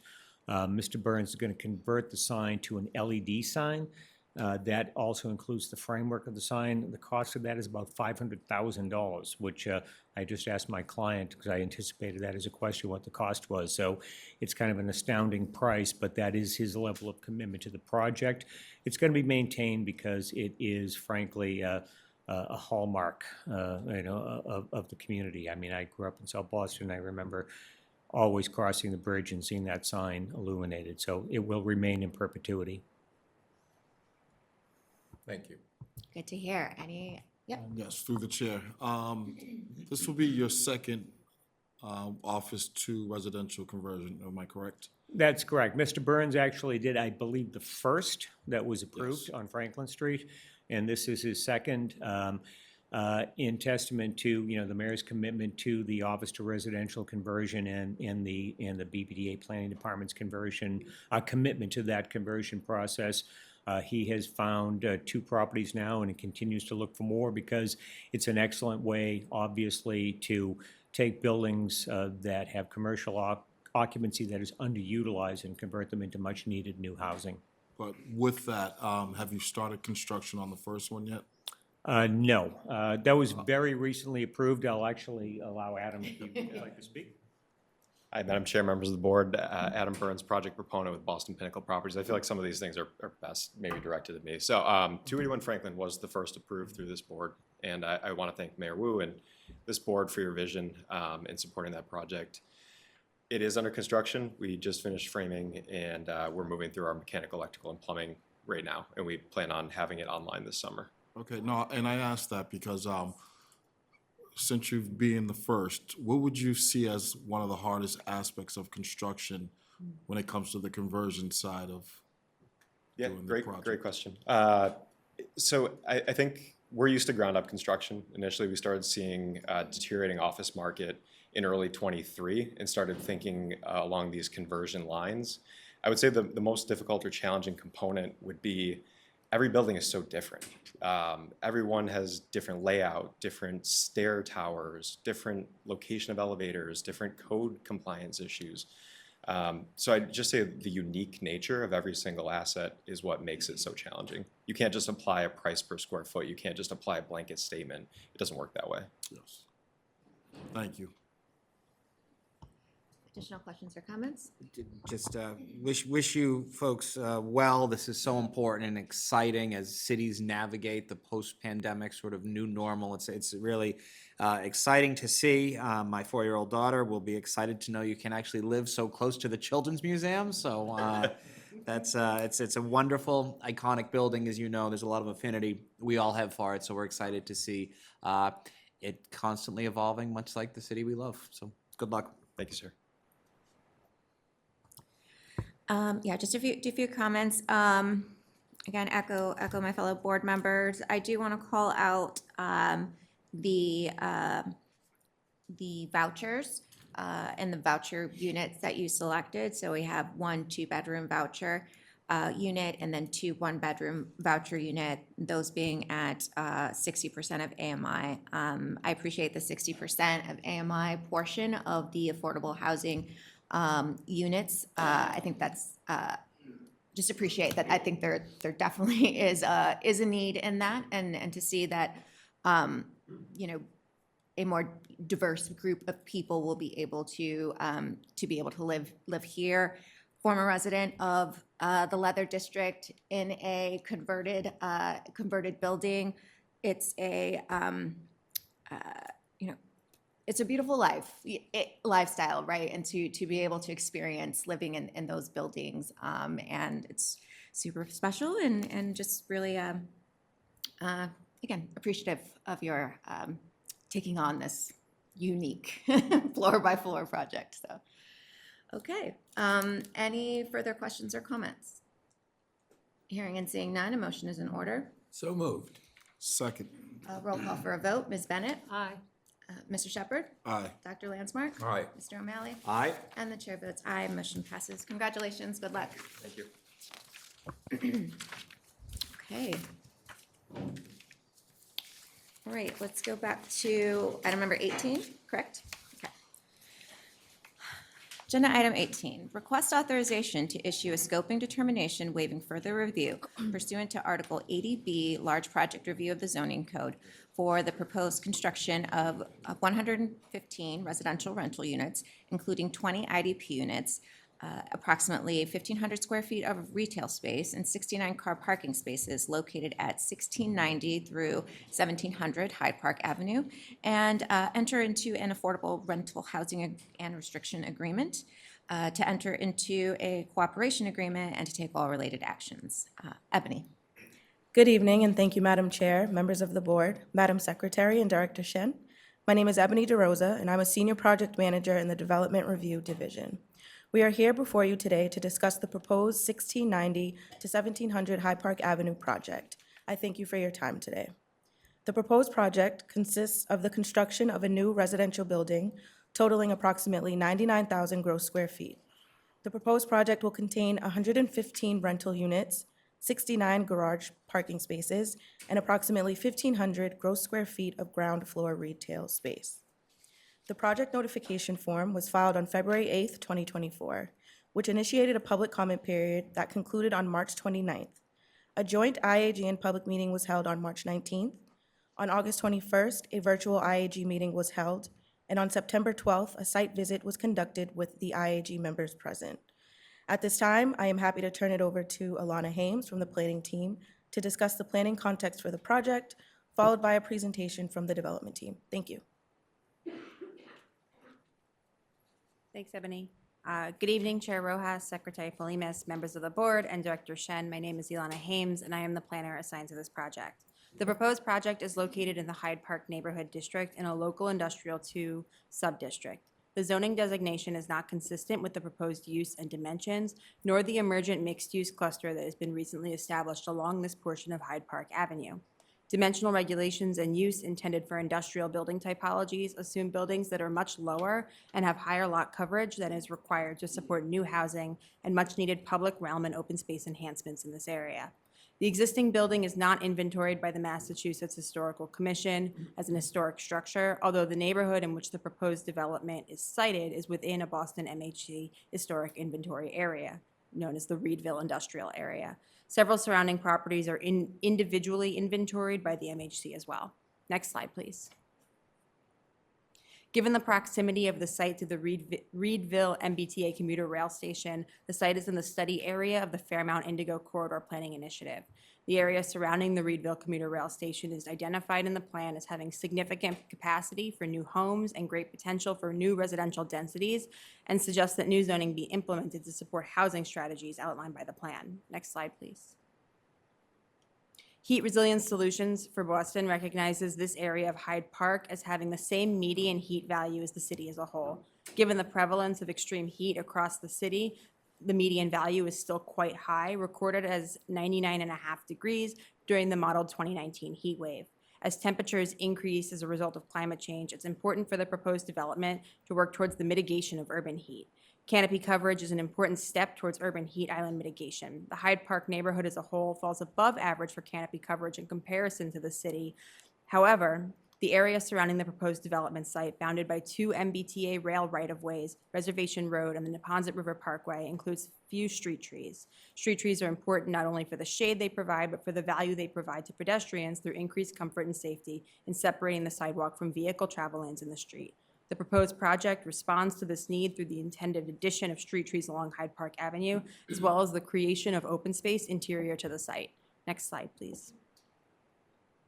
The area around Reedville Station is identified by the Imagine Boston 2030 plan as a neighborhood intended for expansion. The proposed project site, located in a transit-accessible area in the city with infrastructure already in place to support new mixed-use housing growth. The proposed height is acceptable as a response to the policies set forth by the planning context for the area and responds to transit capacity in this area. After board approval and zoning board of appeal approval for the required zoning relief, the proposed project will continue in design review at the Boston Planning Department. Thank you, and I will turn it over to the development team to present the project in more detail. Thank you very much. Thank you and good evening, Madam Chair, members of the board, Secretary Polhemus, Director Shen, welcome back. Mr. O'Malley, congratulations on your appointment. We're very pleased. My name is Dennis Quilty. I apologize, attorney at McDermott, Quilty, Miller, and Hanley, and representing the owner of the property, West Boylston Investments LLC, with us, Michael Sheehan, who's their Director of Real Estate. I'm going to turn it over in a moment to Eric Robinson from Rhodey Architects, but I just want to give a brief explanation of the process we undertook with great help from the staff. Ebony and her staff were terrific to work with throughout the process. We spent a great deal of time in the community in addition to the IAG meetings. We met with both neighborhood organizations in this particular area, the Hyde Park Neighborhood Association and the Reedville Watch. Many changes were made as a result of the comments we received from those meetings and at the IAG meetings, which included a site visit with IAG members as well. We're very happy to be here with what we think is a very exciting residential program in a very changing neighborhood. This is an industrial zone primarily, but interestingly, this board in the recent past has approved two projects, one immediately across the street at 1724, which is larger, and one immediately next door at 1702, which is slightly smaller. So the neighborhood is somewhat undergoing a transition, and we hope to provide an advancement of that goal to residential uses. We have some very exciting, we think, design elements, open space elements, and of course, with its proximity to the Reedville station, this is the ultimate transit-oriented development. So we look forward to moving forward, we hope, with your support tonight. And with that, could I introduce Mr. Robinson from Rhodey Architects to go through the plans in detail. Thank you. Thank you, Dennis. Good evening, Madam Chairwoman, members of the board, Director Shen. This is a great moment for my firm, and Rhodey Architects is our first opportunity to work in this area of the city, and it actually has been a great process. The city's been awesome to work with, and the client has actually stepped up and really listened to the community. So we're seeing a result of a very active and great process, and we're excited to be here. Next slide. So the need for housing is obvious, and we do that in all parts of the neighborhood, but I think not all projects are created equal, and so we like to make sure that our projects are embracing the community and ensuring that they are going to be a good civic neighbor and setting what we believe is a good precedent for future development, which this area is seeing quite a bit of activity in, and so we're excited to be part of that. First couple projects that are starting to create some density associated to this side of Hyde Park Ave. Next slide, please. So we work closely with the BPDA to reduce the number of zoning violations. So we do have a building height violation as well as a FAR, but we were able to adhere to this setback. So we're excited about that. Next slide. This is the current state of the site. It's actually 3 parcels that are fairly underutilized in terms of its current condition. A lot of paving and not a lot of building on it. So we're excited to see the future of this site. Next slide. It's a little washed out, but one of the things we do want to do when we're designing new projects in new areas is think about the context. This area of Hyde Park Ave is really a peninsula between 2 major rail aspects, and therefore not really in the smaller density of the surrounding community. So we do think this project and the proposal is consistent with some of the other projects that have been approved, and it works with, again, the future of Hyde Park Ave. Next slide. So just a quick buildup of our approach. So the site is about a 30,000 square foot site. We did do a series of studies on the new proposed buildings, and we believe 6 stories makes sense. And then we started to think about what does this project mean to its immediate site. We started to push and pull the building a little bit, and we actually are creating about a 5,000 square foot pocket park in the front to accent the future of Hyde Park Ave in terms of some green space, and then therefore sculpting the building to bring real natural light into that pocket park to ensure that it's a good quality space. And then we're anchoring those edges of the street with both the residential building, as you can see in the bottom right diagram, creating the street edge, but then stepping it down and then offering a community commercial space on the other end of the park to really activate those two edges as well. So we're excited about the massing. Next slide. Here's looking just at the ground floor plan, Hyde Park Ave along the top. The other aspect of it, we worked really hard with the BPDA, is the quality of the street edge, really pulling that back onto our property, creating the necessary safe bike lane, as well as the plant zone and the wider sidewalk. And one of the things we did work very closely with the community on is actually having a drop-off area off of Hyde Park Avenue to get quick Uber drop-offs or deliveries off the street to keep Hyde Park Ave moving, well, as much as it moves.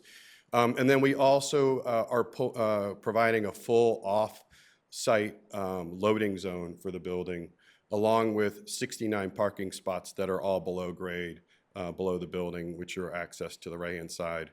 But as you can sort of see, the pocket park is really embraced by the building. The community commercial on the southern side, or the left-hand part, is really there to activate that street edge. There is quite a bit of actually slope to the site, 5 feet. So we're using the park to actually navigate the transition in the accessible routes along both the street and into our property. And then you can see framing the rest of the pocket park are the public aspects of the building, along with the bike room, which will accommodate 115 bike places on site. So we're excited about the plan as well. Next slide. And you can see here's just a quick section. So the rail tracks are to our right. So we're putting the majority of the massing of the building back against the rail side. And then as we're stepping the building toward Hyde Park Ave, creating some nice occupiable spaces, as well as we believe a nice scale to that transition to the building that has been approved to our south. Next slide. And here are just some renderings of the pocket park and the material palette. So we're looking at bringing brick to those moments along Hyde Park Ave, and you can see the taller 6-foot part of the building that's anchoring over by the loading dock area, so that will be brick. And then we're pulling the brick through on the public side at the ground floor to anchor then the community space, and then it'll be complemented with metal panels above and extra large windows, obviously for the residential units. So next slide, please. Just another view of that pocket park with the building stepping down to the south. Next slide. And then just the final view looking south on Hyde Park Ave with the building stepping and against the other building that's been approved, but that transitional moment onto our site. Thank you. Oh, well, and there was some celebration of an earlier timeline. This is pretty good too. February 8th we started, and we are here on December 12th. And this is a large project, Article 80. So again, a shout out to the city. They were great to work with and really helped us move this through. And we did have a lot of public interaction and meetings, which takes time, but the turnaround time from the BPDA was great. So we can celebrate that too. Thank you. Awesome. Questions or comments from the board? The unit mix? Yes. Thank you. So we have 115 units. It's a mix of studios, 1s, 2s, and 3s. So as part of the discussion with the community, we did increase, there's 15 3-bedroom units in the building, which is fantastic. 19 2-bedroom units, 44 1-bedrooms, and 37 studios. And they all range in the typical unit size. Yeah, appreciate the increasing the 3 BRs and also going above the requirement on the IDP to 70%. Thank you. Through the chair. Speaking with Hyde Park residents during your public meetings, what changes were made? Because you said you had a few changes made in between the initial and what was presented today. One of the changes was to increase the number of 3-bed units. That was a very important part of the process. The others were a lot of attention was paid to the pocket park and how it would be utilized and what would be and the public, by the way, this is intended to be a publicly invited space as well. So that was something very important. And then interestingly, there were some historic elements in the neighborhood left over from the Works Progress Administration in the 1930s, including some low fencing, and that was very important from a number of people that we preserve that stonework as best we could, and we made a promise to do that.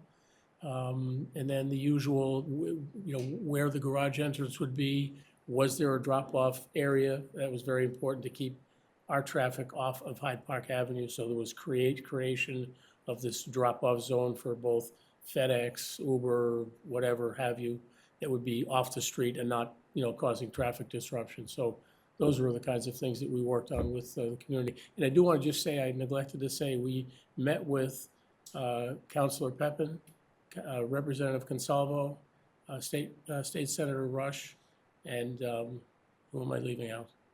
Oh my God. Matt, help me out. We met with all of the elected officials in this area and spent a great deal of time on concerns that they raised about some of the neighboring businesses which we worked with. So we had a lot of positive outreach, and good things came from it. So. Yeah, because I call that part of Boston the final destination. It's like, yeah. The final destination with one of the most famous Bostonians of all time living there. Dennis, I think you covered all the elected, so well done. Appreciate the sustainability. The second bullet point, exploring on-site renewable, I assume that's PV, could potentially be on the roof. Yep. Think that would be great. Not only will you be ahead of the curve in terms of BERDO compliance, but you certainly would also, I think that's a very attractive amenity for future residents. So I appreciate that work. Thank you. Okay. Echo my fellow board members. Yeah, I love a pocket park and that drop-off area. It's so meaningful is your approach and your responsiveness to the community. We know change is hard, and so through your responsiveness, it's helpful in setting the tone for community building, right? For there to be a nice healthy community mix of new and existing residents, and that really starts with how you approach development in an area that's just new to that. What else? Great affordability mix, and again, appreciate the percentage of affordable units that you made here. So yeah, very happy with it. If there are no additional questions or comments, a motion is in order. So moved. before I second, when I say final destination, I live 3 blocks from there. And it's before you hit Dedham and Milton. So that's I was all. talking about you as the most famous resident. Oh, I was just like, who's the famous? I thought that was a Menino reference. Yeah, I was like, where's Hyde Park? I seconded. Okay, roll call for a vote. Ms. Bennett. Aye. Mr. Shepherd. Aye. Dr. Lansmark. Aye. Mr. O'Malley. Aye. And the chair votes aye. Motion passes. Congratulations. Thank you and good luck. Thank you very much. Yeah. Okay. We have item number 19. Madam Chair, I will be recusing myself. Okay, thank you. Mr. O'Malley. Just give everybody a few seconds.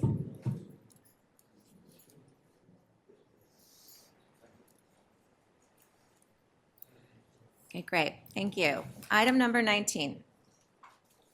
Request authorization to issue a certification of approval pursuant to Article 80E Small Project Review of the Zoning Code for the proposed conversion of 21,535 gross square feet of office space to life science space, and the addition of rooftop mechanical equipment located at 60 South Street, also known as 2 Financial Center, and to enter into a community benefits agreement and to take all related actions. Nick. Thank you, Madam Chair, members of the board, Secretary Polhemus, and Director Shen. I am here before you this evening to present the proposed project at 60 South Street, also known as 2 Financial Center. 2 Financial Center is currently an existing office building located in the Leather District.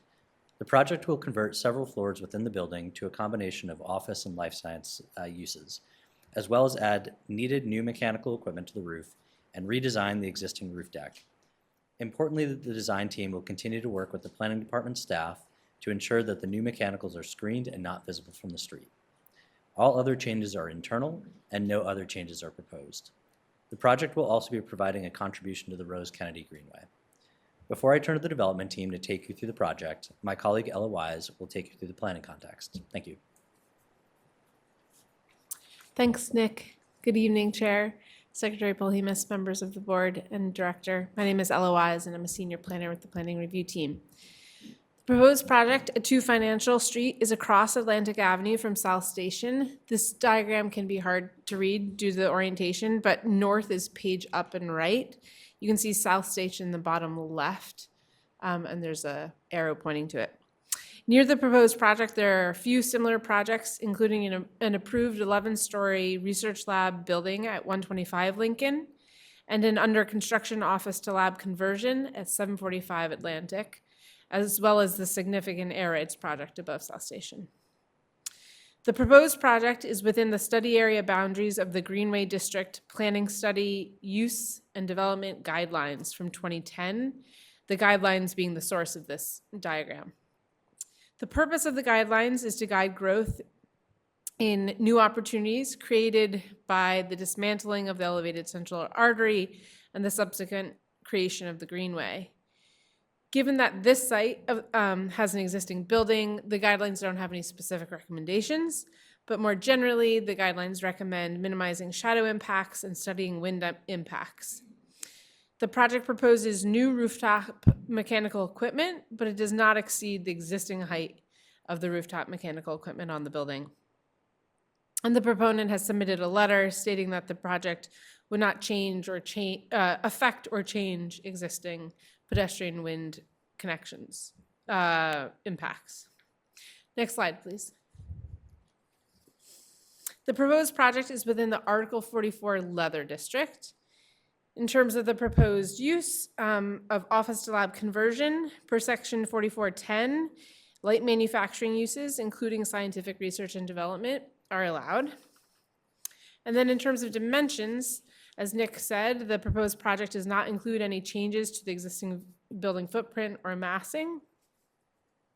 But per section 44.6, rooftop additions that are visible from any point on any public way within the Leather District are forbidden and all require a conditional use permit. And then 44.8 establishes design guidelines for additions, reiterating that mechanical units must not be located in a way that's visible from a public way. Planning department staff have analyzed submitted materials and continuing design review of the proposed roof deck and mechanicals will include continued confirmation that the new structures will not be visible. Finally, just wanted to note that the project is within the Article 25A Coastal Flood Resiliency Overlay District, or CFRAD, as well as the Greenway Overlay District. The CFRAD Article 25A requirements don't apply since the change of use is below the threshold and there are no changes to ground floor use. Similarly, the Greenway Overlay District does not apply because there's no change in building height or their ground floor uses. With that, I'll turn it over to the development team. Thanks very much. Good evening. Can we go to the next slide, please? Good evening, Madam Chair, Secretary Polhemus, members of the board, Director Shen. My name is Matthew Powers. I'm the CEO of Non-Fung Life Sciences Real Estate. Madam Chair, earlier you had recognized the great work of Diana Fernandez and the planning team. I want to echo that.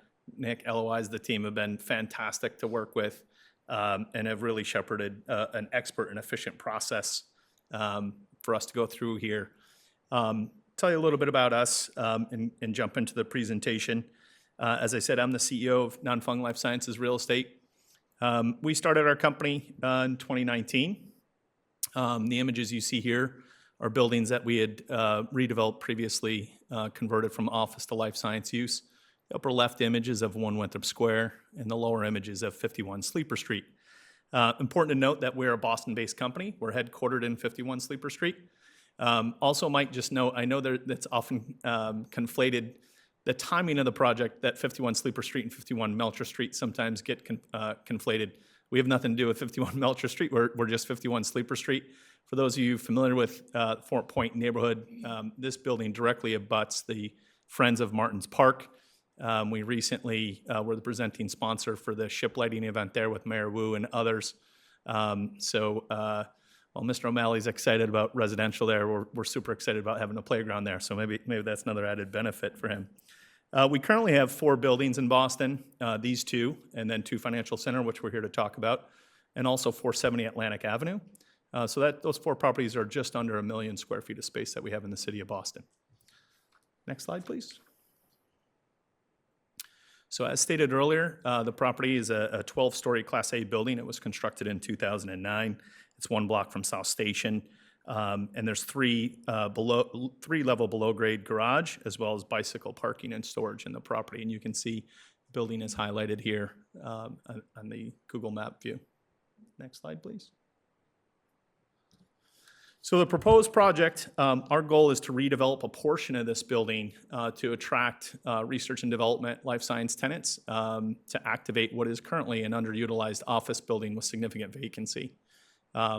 As we stated before, life science tenants and having people in the building is going to add great vibrancy to the neighborhood. We spend a significant amount of time. You might be aware there's a heavy concentration of food and beverage retail in this area that has suffered significantly since the pandemic. And so one great benefit to our neighbors in the F&B food and beverage side of the retail is that these employees working in life science space need to come in the office. It's not a job you can do work from home. So it's perceived as a great benefit in improving the vibrancy of the neighborhood by executing this by right project. Next slide, please. So what we're planning to do here is convert approximately 21,535 square feet of vacant office space to R&D space. As I mentioned, it's an as-of-right use, as Eloise noted as well. We'll be adding new mechanical, electrical, and plumbing equipment to the roof in compliance with the zoning guidelines. We're here in front of you because the Leather District zoning does dictate that any rooftop addition is subject to small project review. And while the building was built, as I mentioned, in 2009, it's not very old. I think we're all aware of great advancements that have been occurring in environmental footprint and sustainability for mechanical, electrical, and plumbing equipment. And so we see that as a great added benefit to improve here in this building by the space that we're going to convert for life science use. We'll have all brand new mechanical equipment, which will have a better environmental and carbon footprint than the existing equipment supporting that space today. Next slide, please.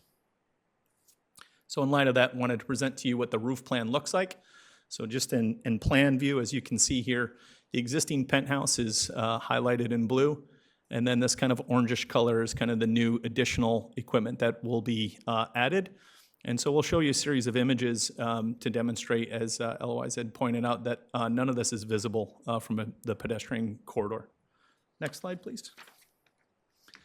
So here, apologies, I know it's difficult to see here. It is a bit washed out, but you can see there's kind of a hatch line there that shows kind of the perspective from the street level, looking up towards the building and what the sight lines are. And essentially anything below that hatch line is not visible, and we'll demonstrate that with a series of photos. And as you can see here in this image, we're far below kind of the sight line. Next slide, please. So here's a series of street level views. This first one is from Essex and Lincoln Street. And so you can see there's no change in the image from what is the existing condition today on the left to the future state on the right. Next slide, please. So the next one is from view north from Beach Street and South Street. And so actually here you can see in this image on the left, part of the existing penthouse is visible today from this pedestrian corridor. But what you can see on the right-hand side is that there's no additional visibility to any new mechanical penthouse after our project, as our project is below the edge and behind the existing penthouse. So there's no change from this perspective either. Next slide, please. And so here, last image is from Essex and Atlantic Ave. And so this is kind of across the street from South Station if you were standing there. And the building on the right-hand side is One Financial Center. And so as you can see here, nothing is visible from this perspective either, looking up at the new project once we're complete. Next slide, please. So happy to answer any questions, comments. Okay, thank you. Questions or comments from the board? All right, I do have a few. Have you identified a tenant? Yep. We're in negotiations with a potential tenant at this time, but we don't have anything finalized or formal at this point in time. Sure. Okay. And then just while we have you here and you're a life sciences real estate development company, thoughts on, the saturation of the life sciences lab market and kind of where you see things going? Why was this award the investment at this time? Yeah, it's a great question. Yeah, I would say my personal editorial here is that coming out of COVID, I think because life science employees cannot work from home, I think this became an interesting asset class for many different types of developers. And I think people have realized it's actually very difficult to do and it's very expensive to do. We have the good fortune that our team solely focuses on life science real estate, and so we have a great team.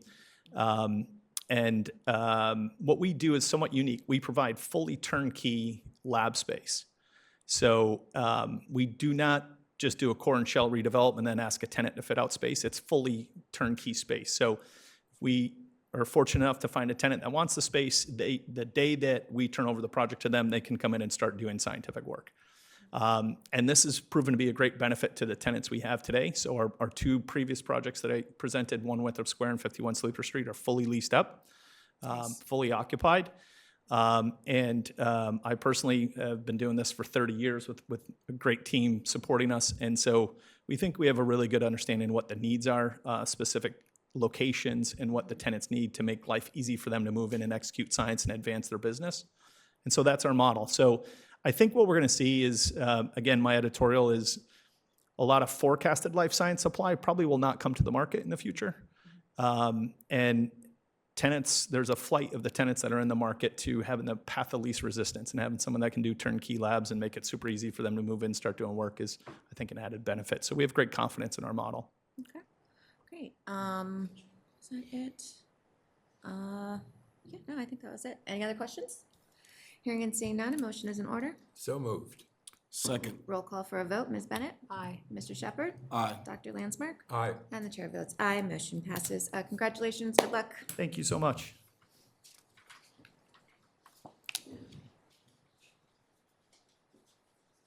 Just get Matt back in here.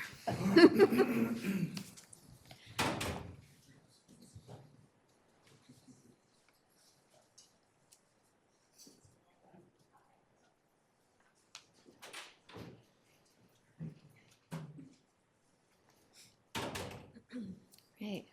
Item number 20. Request authorization to issue a certification of approval pursuant to Article 80E Small Project Review of the Zoning Code in connection with the Notice of Project Change submitted by Madison Park Development Corporation on October 21st, 2024, for the proposed construction of 35 income restricted home ownership units and approximately 2,600 square feet of retail space located at 40 through 50 Warren Street, and to take all related actions. Ebony and Michelle. Thank you again, Madam Chair, members of the board, Madam Secretary, and Director Shen. We are here before you today to discuss the proposed 40 to 50 Warren Street Notice of Project Change project. I thank you for your time today. The proposed Notice of Project Change consists of the construction of a new 6-story residential homeownership building totaling approximately 40,387 square feet, 35 income-restricted homeownership units, and approximately 2,600 square feet of ground floor retail. The proposed project amends the original 2020 approval, which consisted of a 6-story rental building totaling approximately 36,770 square feet, 25 income-restricted units, co-working space, and ground floor retail. The notice of project change was filed on October 21st, 2024, which initiated a public comment period that concluded on November 20th. A public meeting was held on November 13th. At this time, I am happy to turn it over to Michelle Yee from the planning team to discuss the planning context for the project, followed by a presentation from the development team. Thank you. Thank you, Ebony. Good evening, Madam Chair, Secretary Polimas, members of the board, and Director Shen. My name is Michelle Yee, and I'm the Planning Review Team Planner assigned to this project. Next slide, please. The proposed project at 40 to 50 Warren Street is located in the Roxbury Neighborhood Zoning District within the Dudley Square Economic Development Area Subdistrict. This area is currently a parking lot owned by the Boston Transportation Development and is part of the Nubian Square's commercial and civic cluster. The proposed project also falls within the boundaries of Plan Nubian Square, which was approved and adopted by the BPDA board in July 2019. Under Plan Nubian Square, this cluster was identified as an area where empty public parcels should be replaced with contextual scale and uses that would capitalize on the transit terminal while adding pedestrian activity to the area.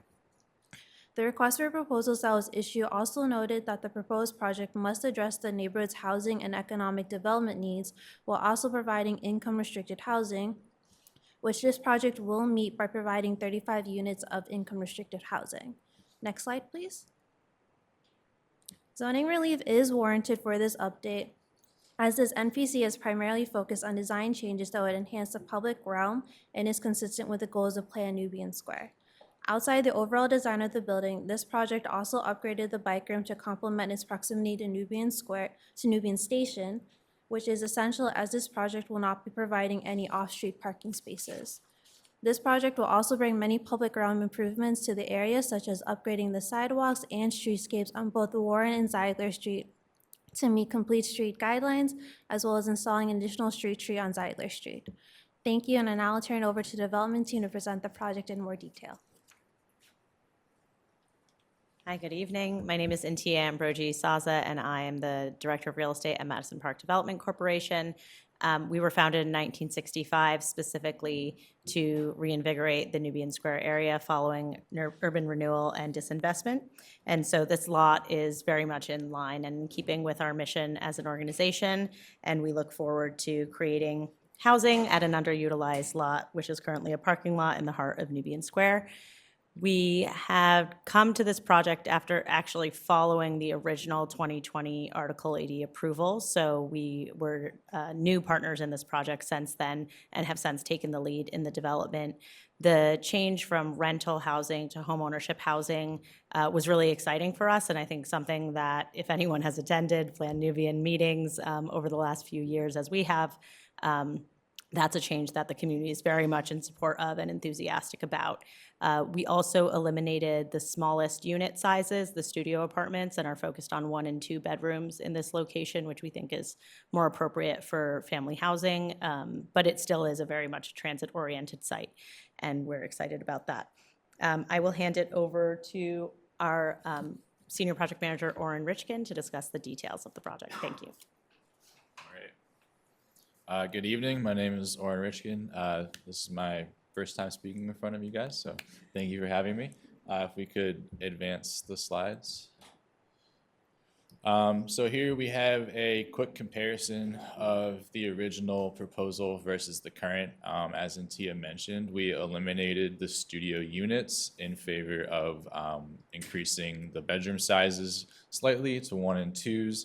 Of course, as we noted, this was originally proposed as rental and is now home ownership, and that responds to the feedback we got from the community during the RS and POC meetings. We posited the idea of 3s, but the community did not want them, so we are with 1s and 2s at 35 units now, and they are 100% affordable. Next slide. Thank you. And I should point out that, well, actually it'll be on the next slide, the breakdown of the AMI. So on this slide here, we just have the original massing and design versus the current massing and design. So as you can see, the original was quite grand. and needed to be scaled back a bit to make it more appropriate for that street corner and for residential housing. In the original proposal, there was more co-working space and office space. We have eliminated the second floor commercial slash office space in favor of more housing units because we felt that rather than take up an entire floor with potentially just one company, we could put 7 more units on that floor. Can I have the next slide, please? Thank you. This is a quick breakdown of the unit counts and programming. So you can see the retail, depending on how you count the circulation, between 23 and 2,600 square feet. We have 18 one-bedrooms, 17 two-bedrooms. They're restricted to 80 and 100% AMI. Next slide, please. Actually, let's go one more. That's a better picture. Great. So before we get into the next nice rendering, this is the current lot. So as you can see, it's just a public parking lot right now. You know, yes, it's great that it exists there, but that corner during the day tends to just be a spot where people congregate. There's trash. And so our intent is to activate that street corner right across from a very busy bus terminal, which is exciting. If we go to the next slide. So if you're standing at Nubian Bus Terminal, this is what the building will look like as you're facing it.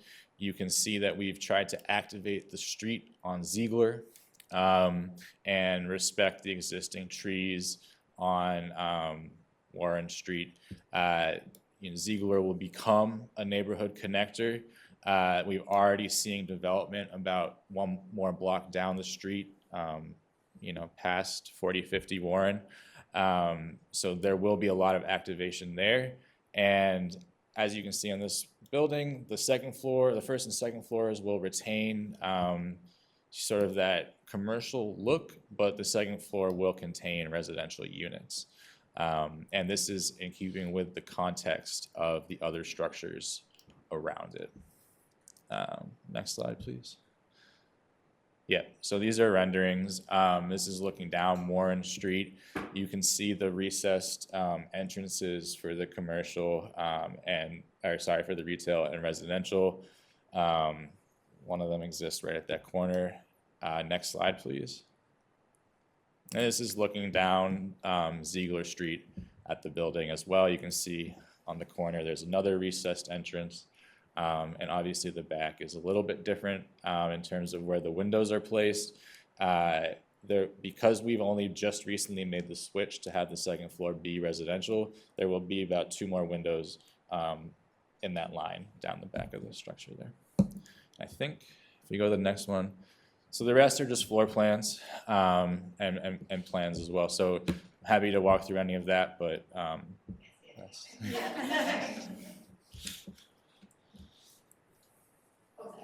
that's it. Yeah.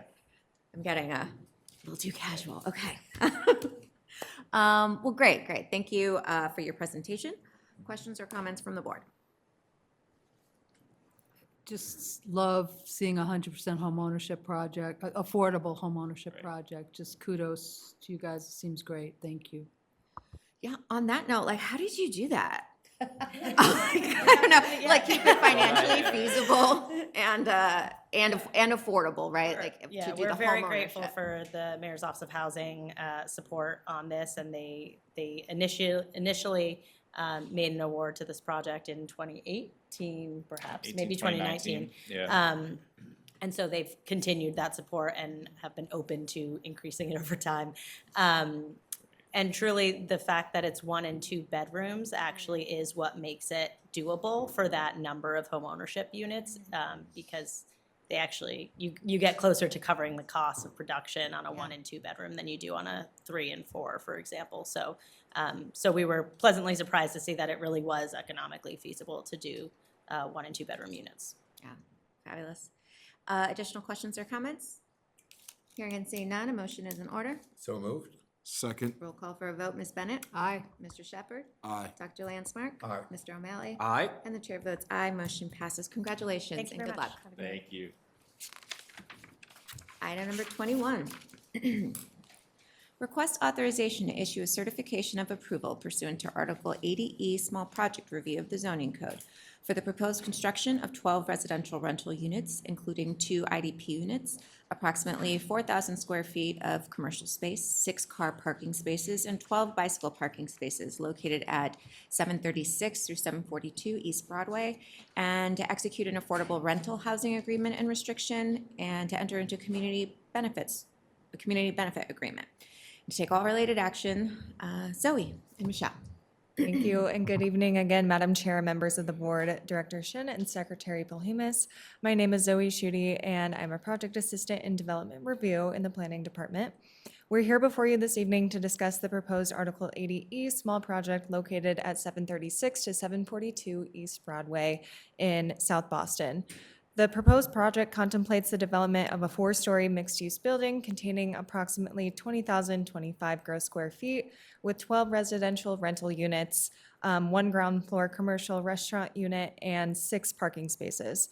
The proponent filed a small project review application on August 22nd, 2024. A public meeting was held on October 2nd and was advertised in the local newspapers, posted on the planning department website, and a notification was emailed to all subscribers of the South Boston Neighborhood Update List. The public comment period ended on November 7th, and I will now turn it over to my colleague Michelle to present the planning context before the development team begins their presentation. Thank you. Thank you, Zoe, and good evening again. Good evening, Madam Chair, Secretary Valimus, members of the board, and Director Shen. My name is Michelle Yee, and I am the planning review team planner assigned to this project. The proposed project of 736 to 742 East Broadway is located in the South Boston Neighborhood District within a multifamily residential local services subdistrict. This portion of East Broadway is a mix of mixed-use, residential, and commercial buildings. In regards to transportation, this area is serviced by multiple MBTA bus lines, including the 7, 9, and 10 bus routes. Next slide, please. Zoning relief is recommended for this proposed project as the proposed dimensions are contextually appropriate with the dimensional context on East Broadway. This project will also help improve both the public realm and current transportation infrastructures in the area. The sidewalk and streetscapes on East Broadway will be upgraded to meet complete street guidelines, and it will also update the existing bus stop with appropriate signage that meets the dimensional regulations. In addition, 2 new street trees will be added, as well as a new post and ring bike rack. Thank you, and now I'll turn it over to the development team to present the project in more detail. Thank you. Good evening, Madam Chair and members of the board. My name is Dennis Greenwood from Souza Design Architects. We're probably a little slide heavy, and some of them are probably a little washed out, so I'll go quickly through that, and if you have any questions, please let me know. Next slide. All right, we can jump through that one for sure. All right, so again, I'm Dennis Greenwood with Souza Design Architects. I'm joined by George Moranci of Adamson Moranci, and we're here on behalf of the development team, Monarch Development. Next slide, please. So I'll walk you through some existing conditions briefly. So here's the site for context, just to get everyone acclimated with where we're located. It is a mid-block parcel located between L and K Street. At the rear of our site, we actually have access via New Hill Place. So you'll see in upcoming slides, that's how we're providing some parking at the back of the site. Next slide, please. And so here you can see 3 existing conditions photos. Starting from the right, our parcel is actually the Remax building there. So the first floor is currently commercial space. There's 2 floors of residences up above for 4 total units that are existing now. The plan is to demolish that building. We're going to do an infill building that matches the context of some of the other buildings on the street on East Broadway, including 724 to 734 East Broadway, which you can see in the left photo there. Next slide, please. Speaking of washed out, so these are the site plans. On the left is the existing, on the right is the proposed. What we're doing is we're building tight to the left property line on the western side, so that will directly abut that the Broadway building at 734 East Broadway. On the right, we're maintaining a 5-foot setback on the east side of the property. That's going to provide an egress way back to New Hill Place, as well as a convenience factor to get from East Broadway down to New Hill Place for residents. At the back of the site, we have access via New Hill Place, so we have 6 parking spaces that are at grade at New Hill Place. It's down about 1 full floor from East Broadway down to New Hill Place. So that's actually at the basement level where we're going to provide that parking. Next slide, please. Okay, and I think we touched base briefly on the zoning already, so we're going to jump through this one. We can go on to the next slide here. Oh, no, okay. Parking, so in this district, it's a 1-to-1 parking required. What we're actually going to be providing is 0.5 ratio. So there's a total of 12 units. We're providing 6 parking spaces. Next slide. And overall, so there's 12 units. They are all 1-bedroom, 1-bath units. There's 2 affordable units, 2 IDP units included as part of that. Each unit is about 800 square feet. Again, 6 parking spaces. There's 12 interior bike parking spaces as well as 2 visitor bike parking spaces out front. Next slide. Let me jump to the next one, actually. And one more. Here we are. So on the first floor, what we have is we have a restaurant space, a commercial space. That's about 3,400 square feet. A portion of the basement is also allocated as part of that residence restaurant commercial space. So that would be their prep kitchen. That's about 800 square feet downstairs. Again, there is access to the parking through the lower level. So you'd come in through the residence on East Broadway if you were a visitor or coming in as a pedestrian. And you could take the elevator down to the parking on the lower level and drive in and out through New Hill Place. Next slide, please. And on the upper floors, each floor has 4 units. So floors 2, 3, and 4 each have 4 total units, so a total of 12 of those units. Again, 1 bedroom, 1 bath, about 800 square feet each. Next slide.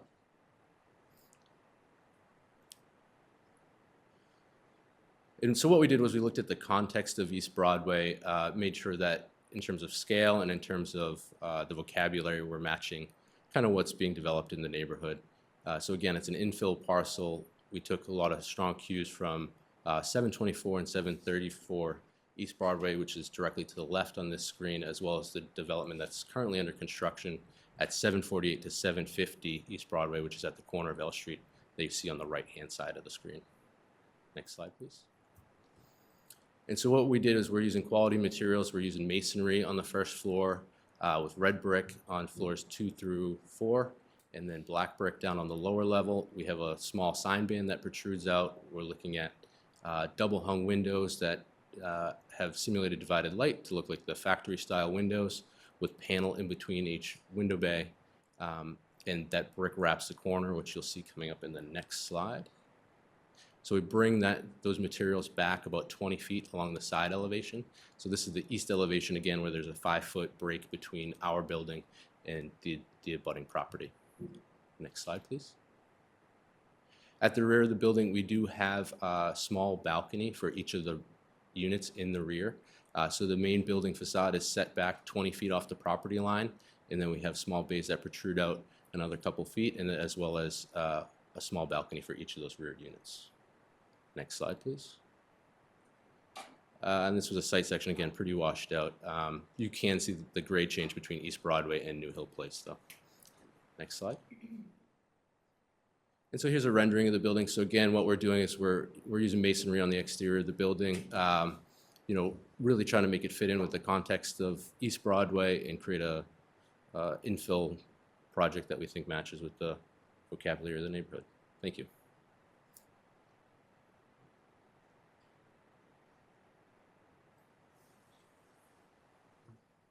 Okay, does that conclude the presentation? It does. Thank you. Okay. Questions or comments from the board? I'll just have a comment. I think the windows are really cool in the front. I think that's going to be a really I just think it's cool. What kind of impact, since it is kind of, you know, has those 2 abutters, what kind of impact is it going to have how are you working with the abutters? Sure, sure. So to the western side, the one where we have the 0 property setback, that's actually the same ownership. So we're all set on that front. And then it's approximately the same setback as existing now on the eastern property line as well. So the existing 3-story building is about 5 feet off that property line now. Okay. Helps the same ownership. Okay, and if further questions or comments, hearing and seeing none, a motion is in order. So moved. Second. Roll call for a vote. Ms. Bennett? Aye. Mr. Shepherd? Aye. Dr. Landsmark? Aye. Mr. O'Malley? Aye. And the chair votes aye. Motion passes. Thank you. Thank you. Good luck. Yeah.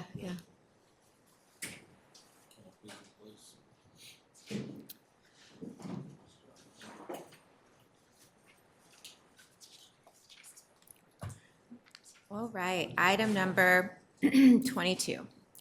Request authorization to issue a certification of approval pursuant to Article 80E Small Project Review of the Zoning Code for the proposed construction of a three-story animal adoption center and veterinary clinic and 25 car parking spaces located at 10 Chandler Street, and to enter into a community benefits agreement and to take all related actions. Zoe and Jace. Thank you and good evening again, Madam Chair, members of the board, Director Shen, and Secretary Polhumus. Again, I am Zoe Schutte, here before you to present the proposed Article 80E small project located at 10 Chandler Street in the South End neighborhood of Boston. The proposed project consists of a three-story animal adoption center and veterinary clinic consisting of 31,000 gross square feet. The proposed project includes 25 off-street, on-site surface parking spaces. The proponent filed a small project review application on October 10th, 2024. A public meeting was held on November 13th and was advertised in the local newspapers, posted on the Planning Department website, and a notification was emailed to all subscribers of the South End Neighborhood Update List. The public comment period ended on December 2nd, and I will now turn it over to my colleague Ford to present the planning context before the development team presents their presentation. Thank you. Next slide, please. Good evening, Secretary Polimus, members of the board, and Director Shen. My name is Ford Del Vecchio, and I'm covering for my colleague, Jason McDonald, the planner who reviewed this project. The proposal is located in the South End Neighborhood Zoning District, Community Commercial Subdistrict, governed by Zoning Article 64. Zoning overlays for the site include the Groundwater Conservation Overlay District and the Coastal Flood Resilience Overlay District. Due to the neighboring Ellis's Memorial Children's Park, the proposed project is also subject to City Ordinance 7.4-11, which indicates that any project that is within 100 feet of a park or parkway requires the approval of the Boston Parks and Recreation Commission prior to the issuing of building permits. Next slide, please. As submitted, the proposed project is consistent with all use and dimensional zoning regulations, except for conditional use triggered by GCOD regulations. The proposed site plan reconfiguration will maintain the existing total of 25 off-street parking spaces. Being located in GCOD, the proposed project must be reviewed and approved by the Boston Water and Sewer Commission as part of its conditional use permit application to the Zoning Board of Appeals.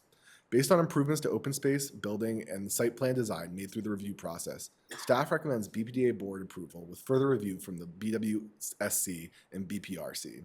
Thank you, and I will now turn it over to the development team to present in more detail. Thank you, Madam Chair, members of the board, Madam Secretary, Mr. Director. I'm Bob Baldwin, Project Manager for the Animal Rescue League of Boston, and I'll keep my remarks very brief. Just a little context. They've been at this site, Animal Rescue League of Boston, since 1957, I believe, and doing really the same thing that they plan to do in this new facility. But as you can imagine, time has marched on, and the state of the art for animal care has advanced, and they have to advance with it. So as mentioned, it's a 30,000 square foot, three-story new building. It fully conforms to zoning and has the same amount of parking. We have met with all of the elected officials, the abutters, and met with the South End Neighborhood Association several times and received their support as well. So with that, I'm going to introduce Dr. Edward Schettino, who heads the Animal Rescue League, to tell you a little bit about the context, and then Jonathan Garland will take you through the design. Thank you, Bob. Thank you, everybody, and good evening. It's a pleasure to be here in front of all of you. I'm Dr. Edward Schettino. I'm the president and CEO of the Animal Rescue League of Boston. The Animal Rescue League of Boston was founded in 1899 by a social worker from Dorchester, Anna Harris Smith. She saw the cruel mistreatment of horses and animals in the city of Boston and saw children and adults being desensitized to that abuse and neglect, and she took action and founded the organization. We've been an institution for Boston for 125 years. We've helped over 6.2 million animals since our founding, and we help over 20,000 animals a year. We partner with human service organizations throughout Greater Boston, such as ABCD, The Base, New England Center Home for Veterans, Boston Elder Services, and a variety of other organizations with Boston we have partnerships with. Through these partnerships, we provide services to help keep pets and people together in homes and out of shelters. We do this by providing low-cost veterinary care or no-cost veterinary care. We provide temporary pet housing to allow people to get the help they need without having to surrender their pets, and also provide a food bank and as well as services for folks, supplies for people to keep their pets. As Bob mentioned, the animal care has changed over the years. Species should be separated. Prey species should not see, smell, or hear each other. It causes stress within the animals. Currently in Boston, dogs are next to cats, cats are next to birds, or next to rabbits.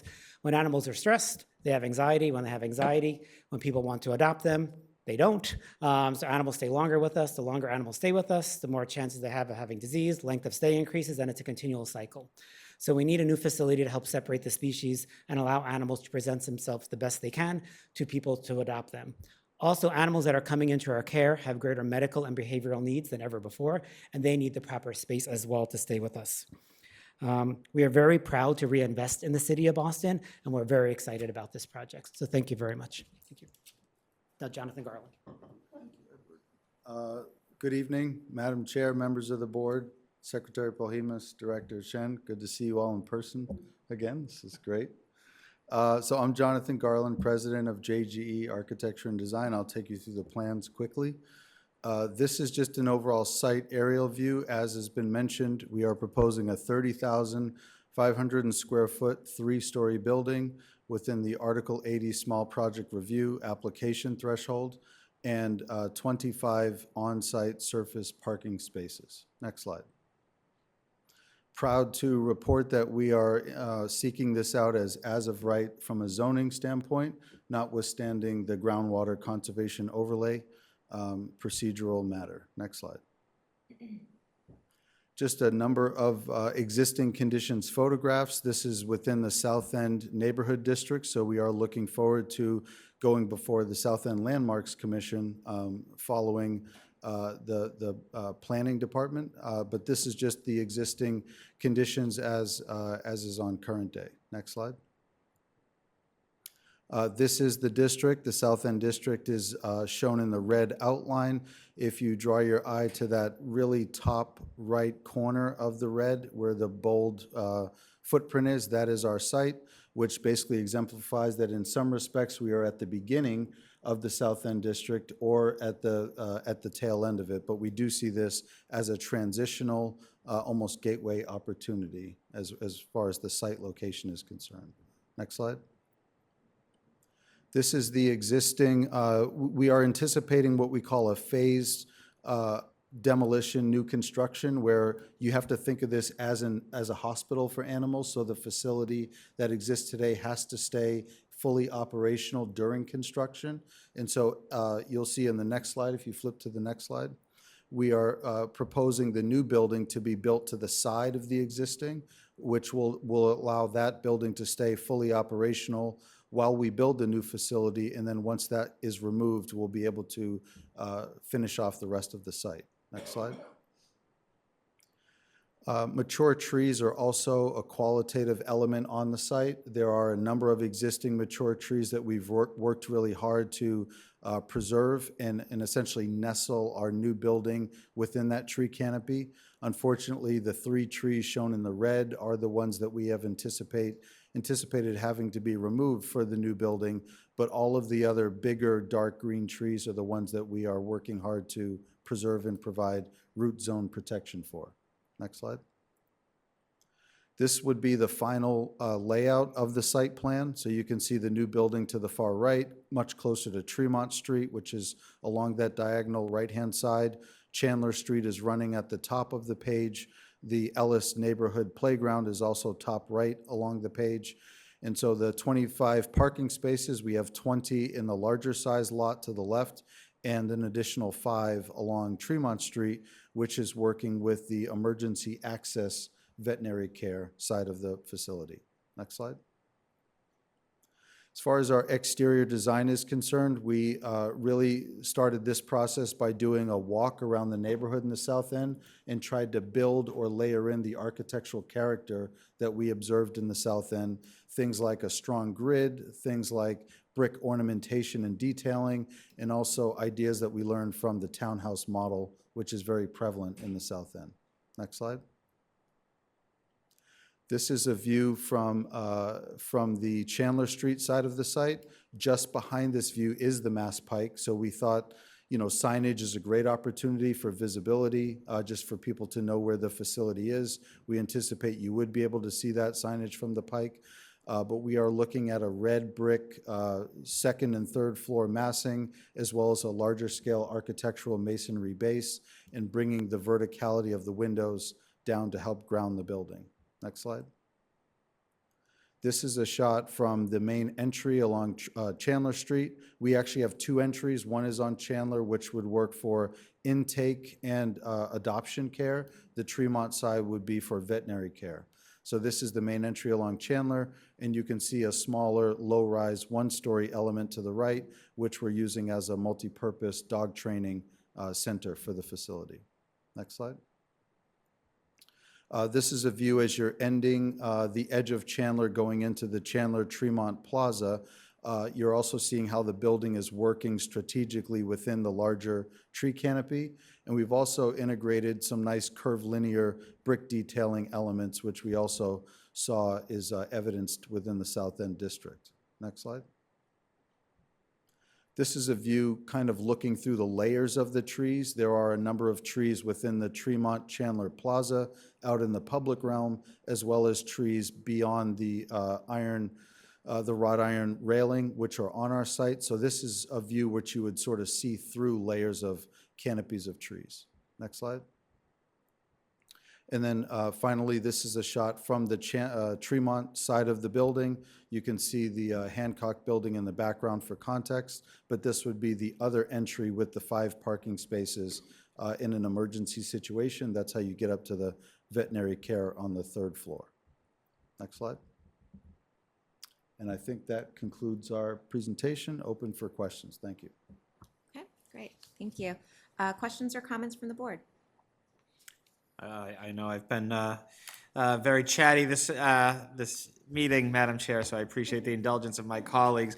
It's fitting it's the last project that we're going to vote on this calendar year, as this is probably the least controversial project we will ever vote on, not just because it's about helping animals, because the Animal Rescue League is such an institution in our city. Dr. Scatino, we haven't met. I worked very, very closely with your predecessor, Mary Nee, on the puppy mill bill when I was in the council.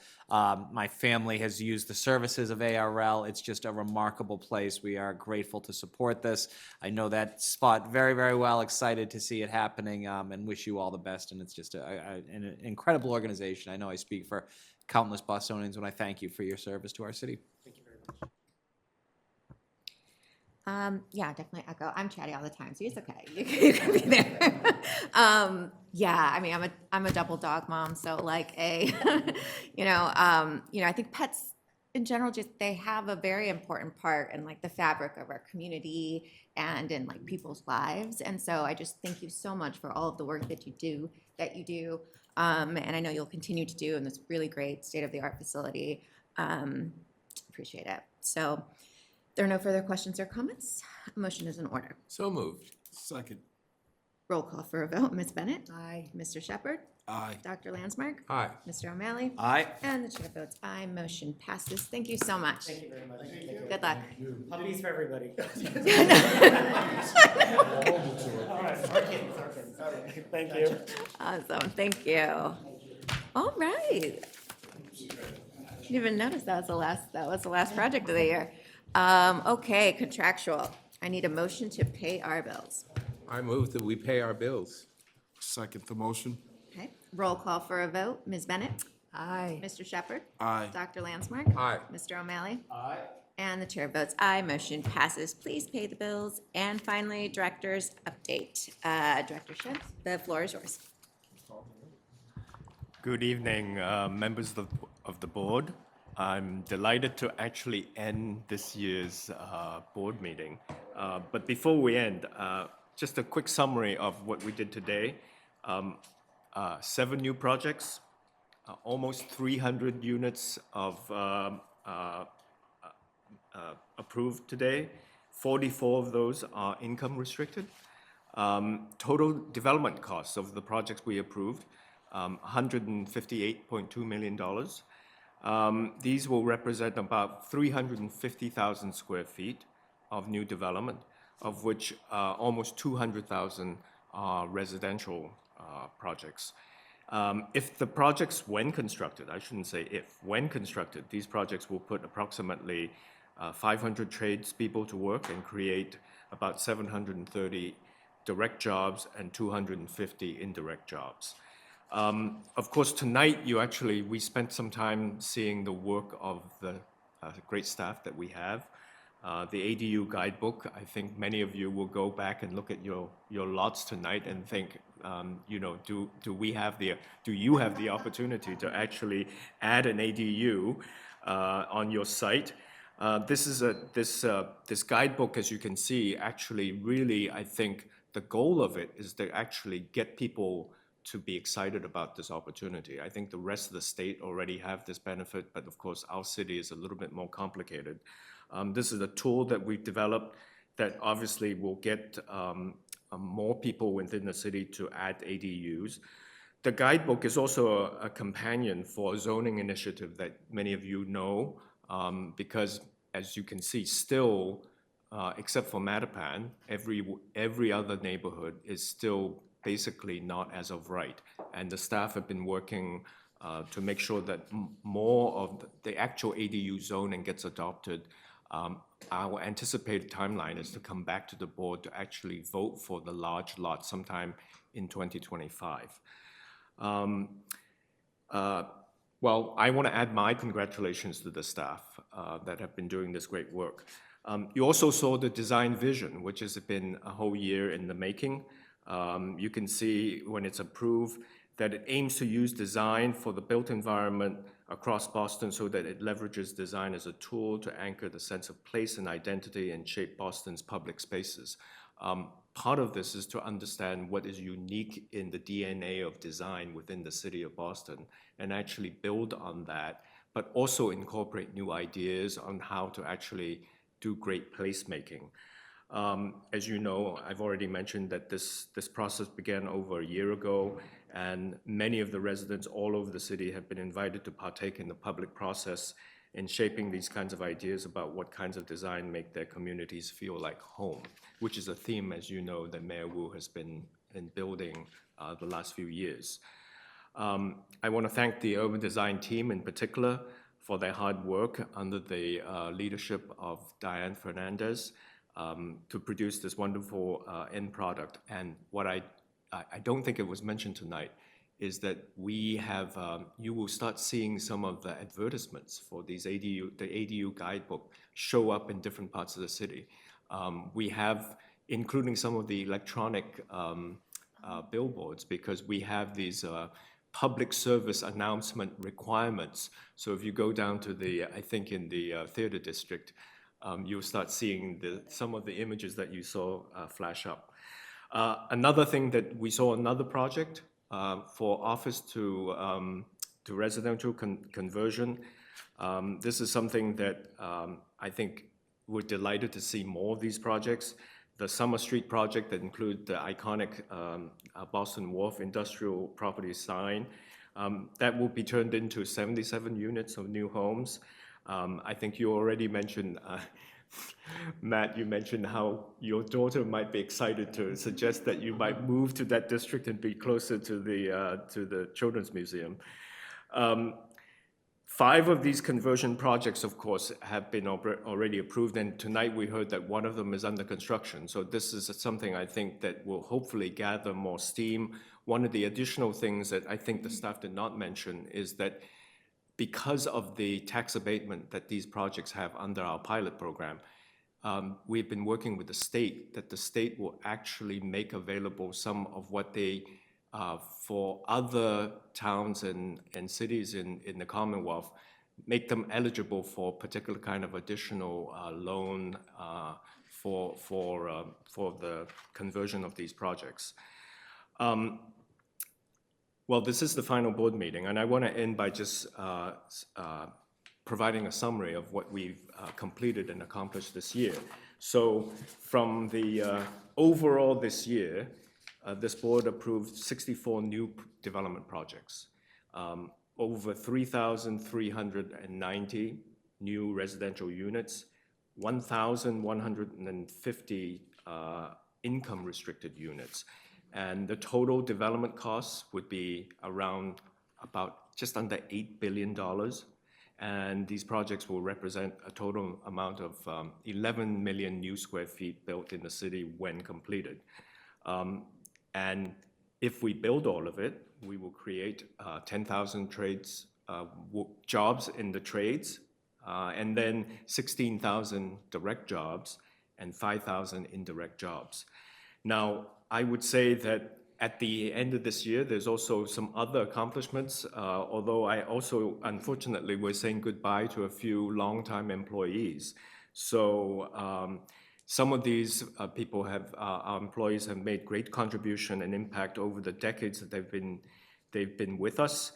Susan Downs has worked here for almost 20 years. Fran McNally has worked here for almost 40 years. And Susan Malone has worked here the longest for 41 years. And I remember meeting Susan back, this is now 31 years ago when I first came to the then BRA, who helped me get me oriented in this building.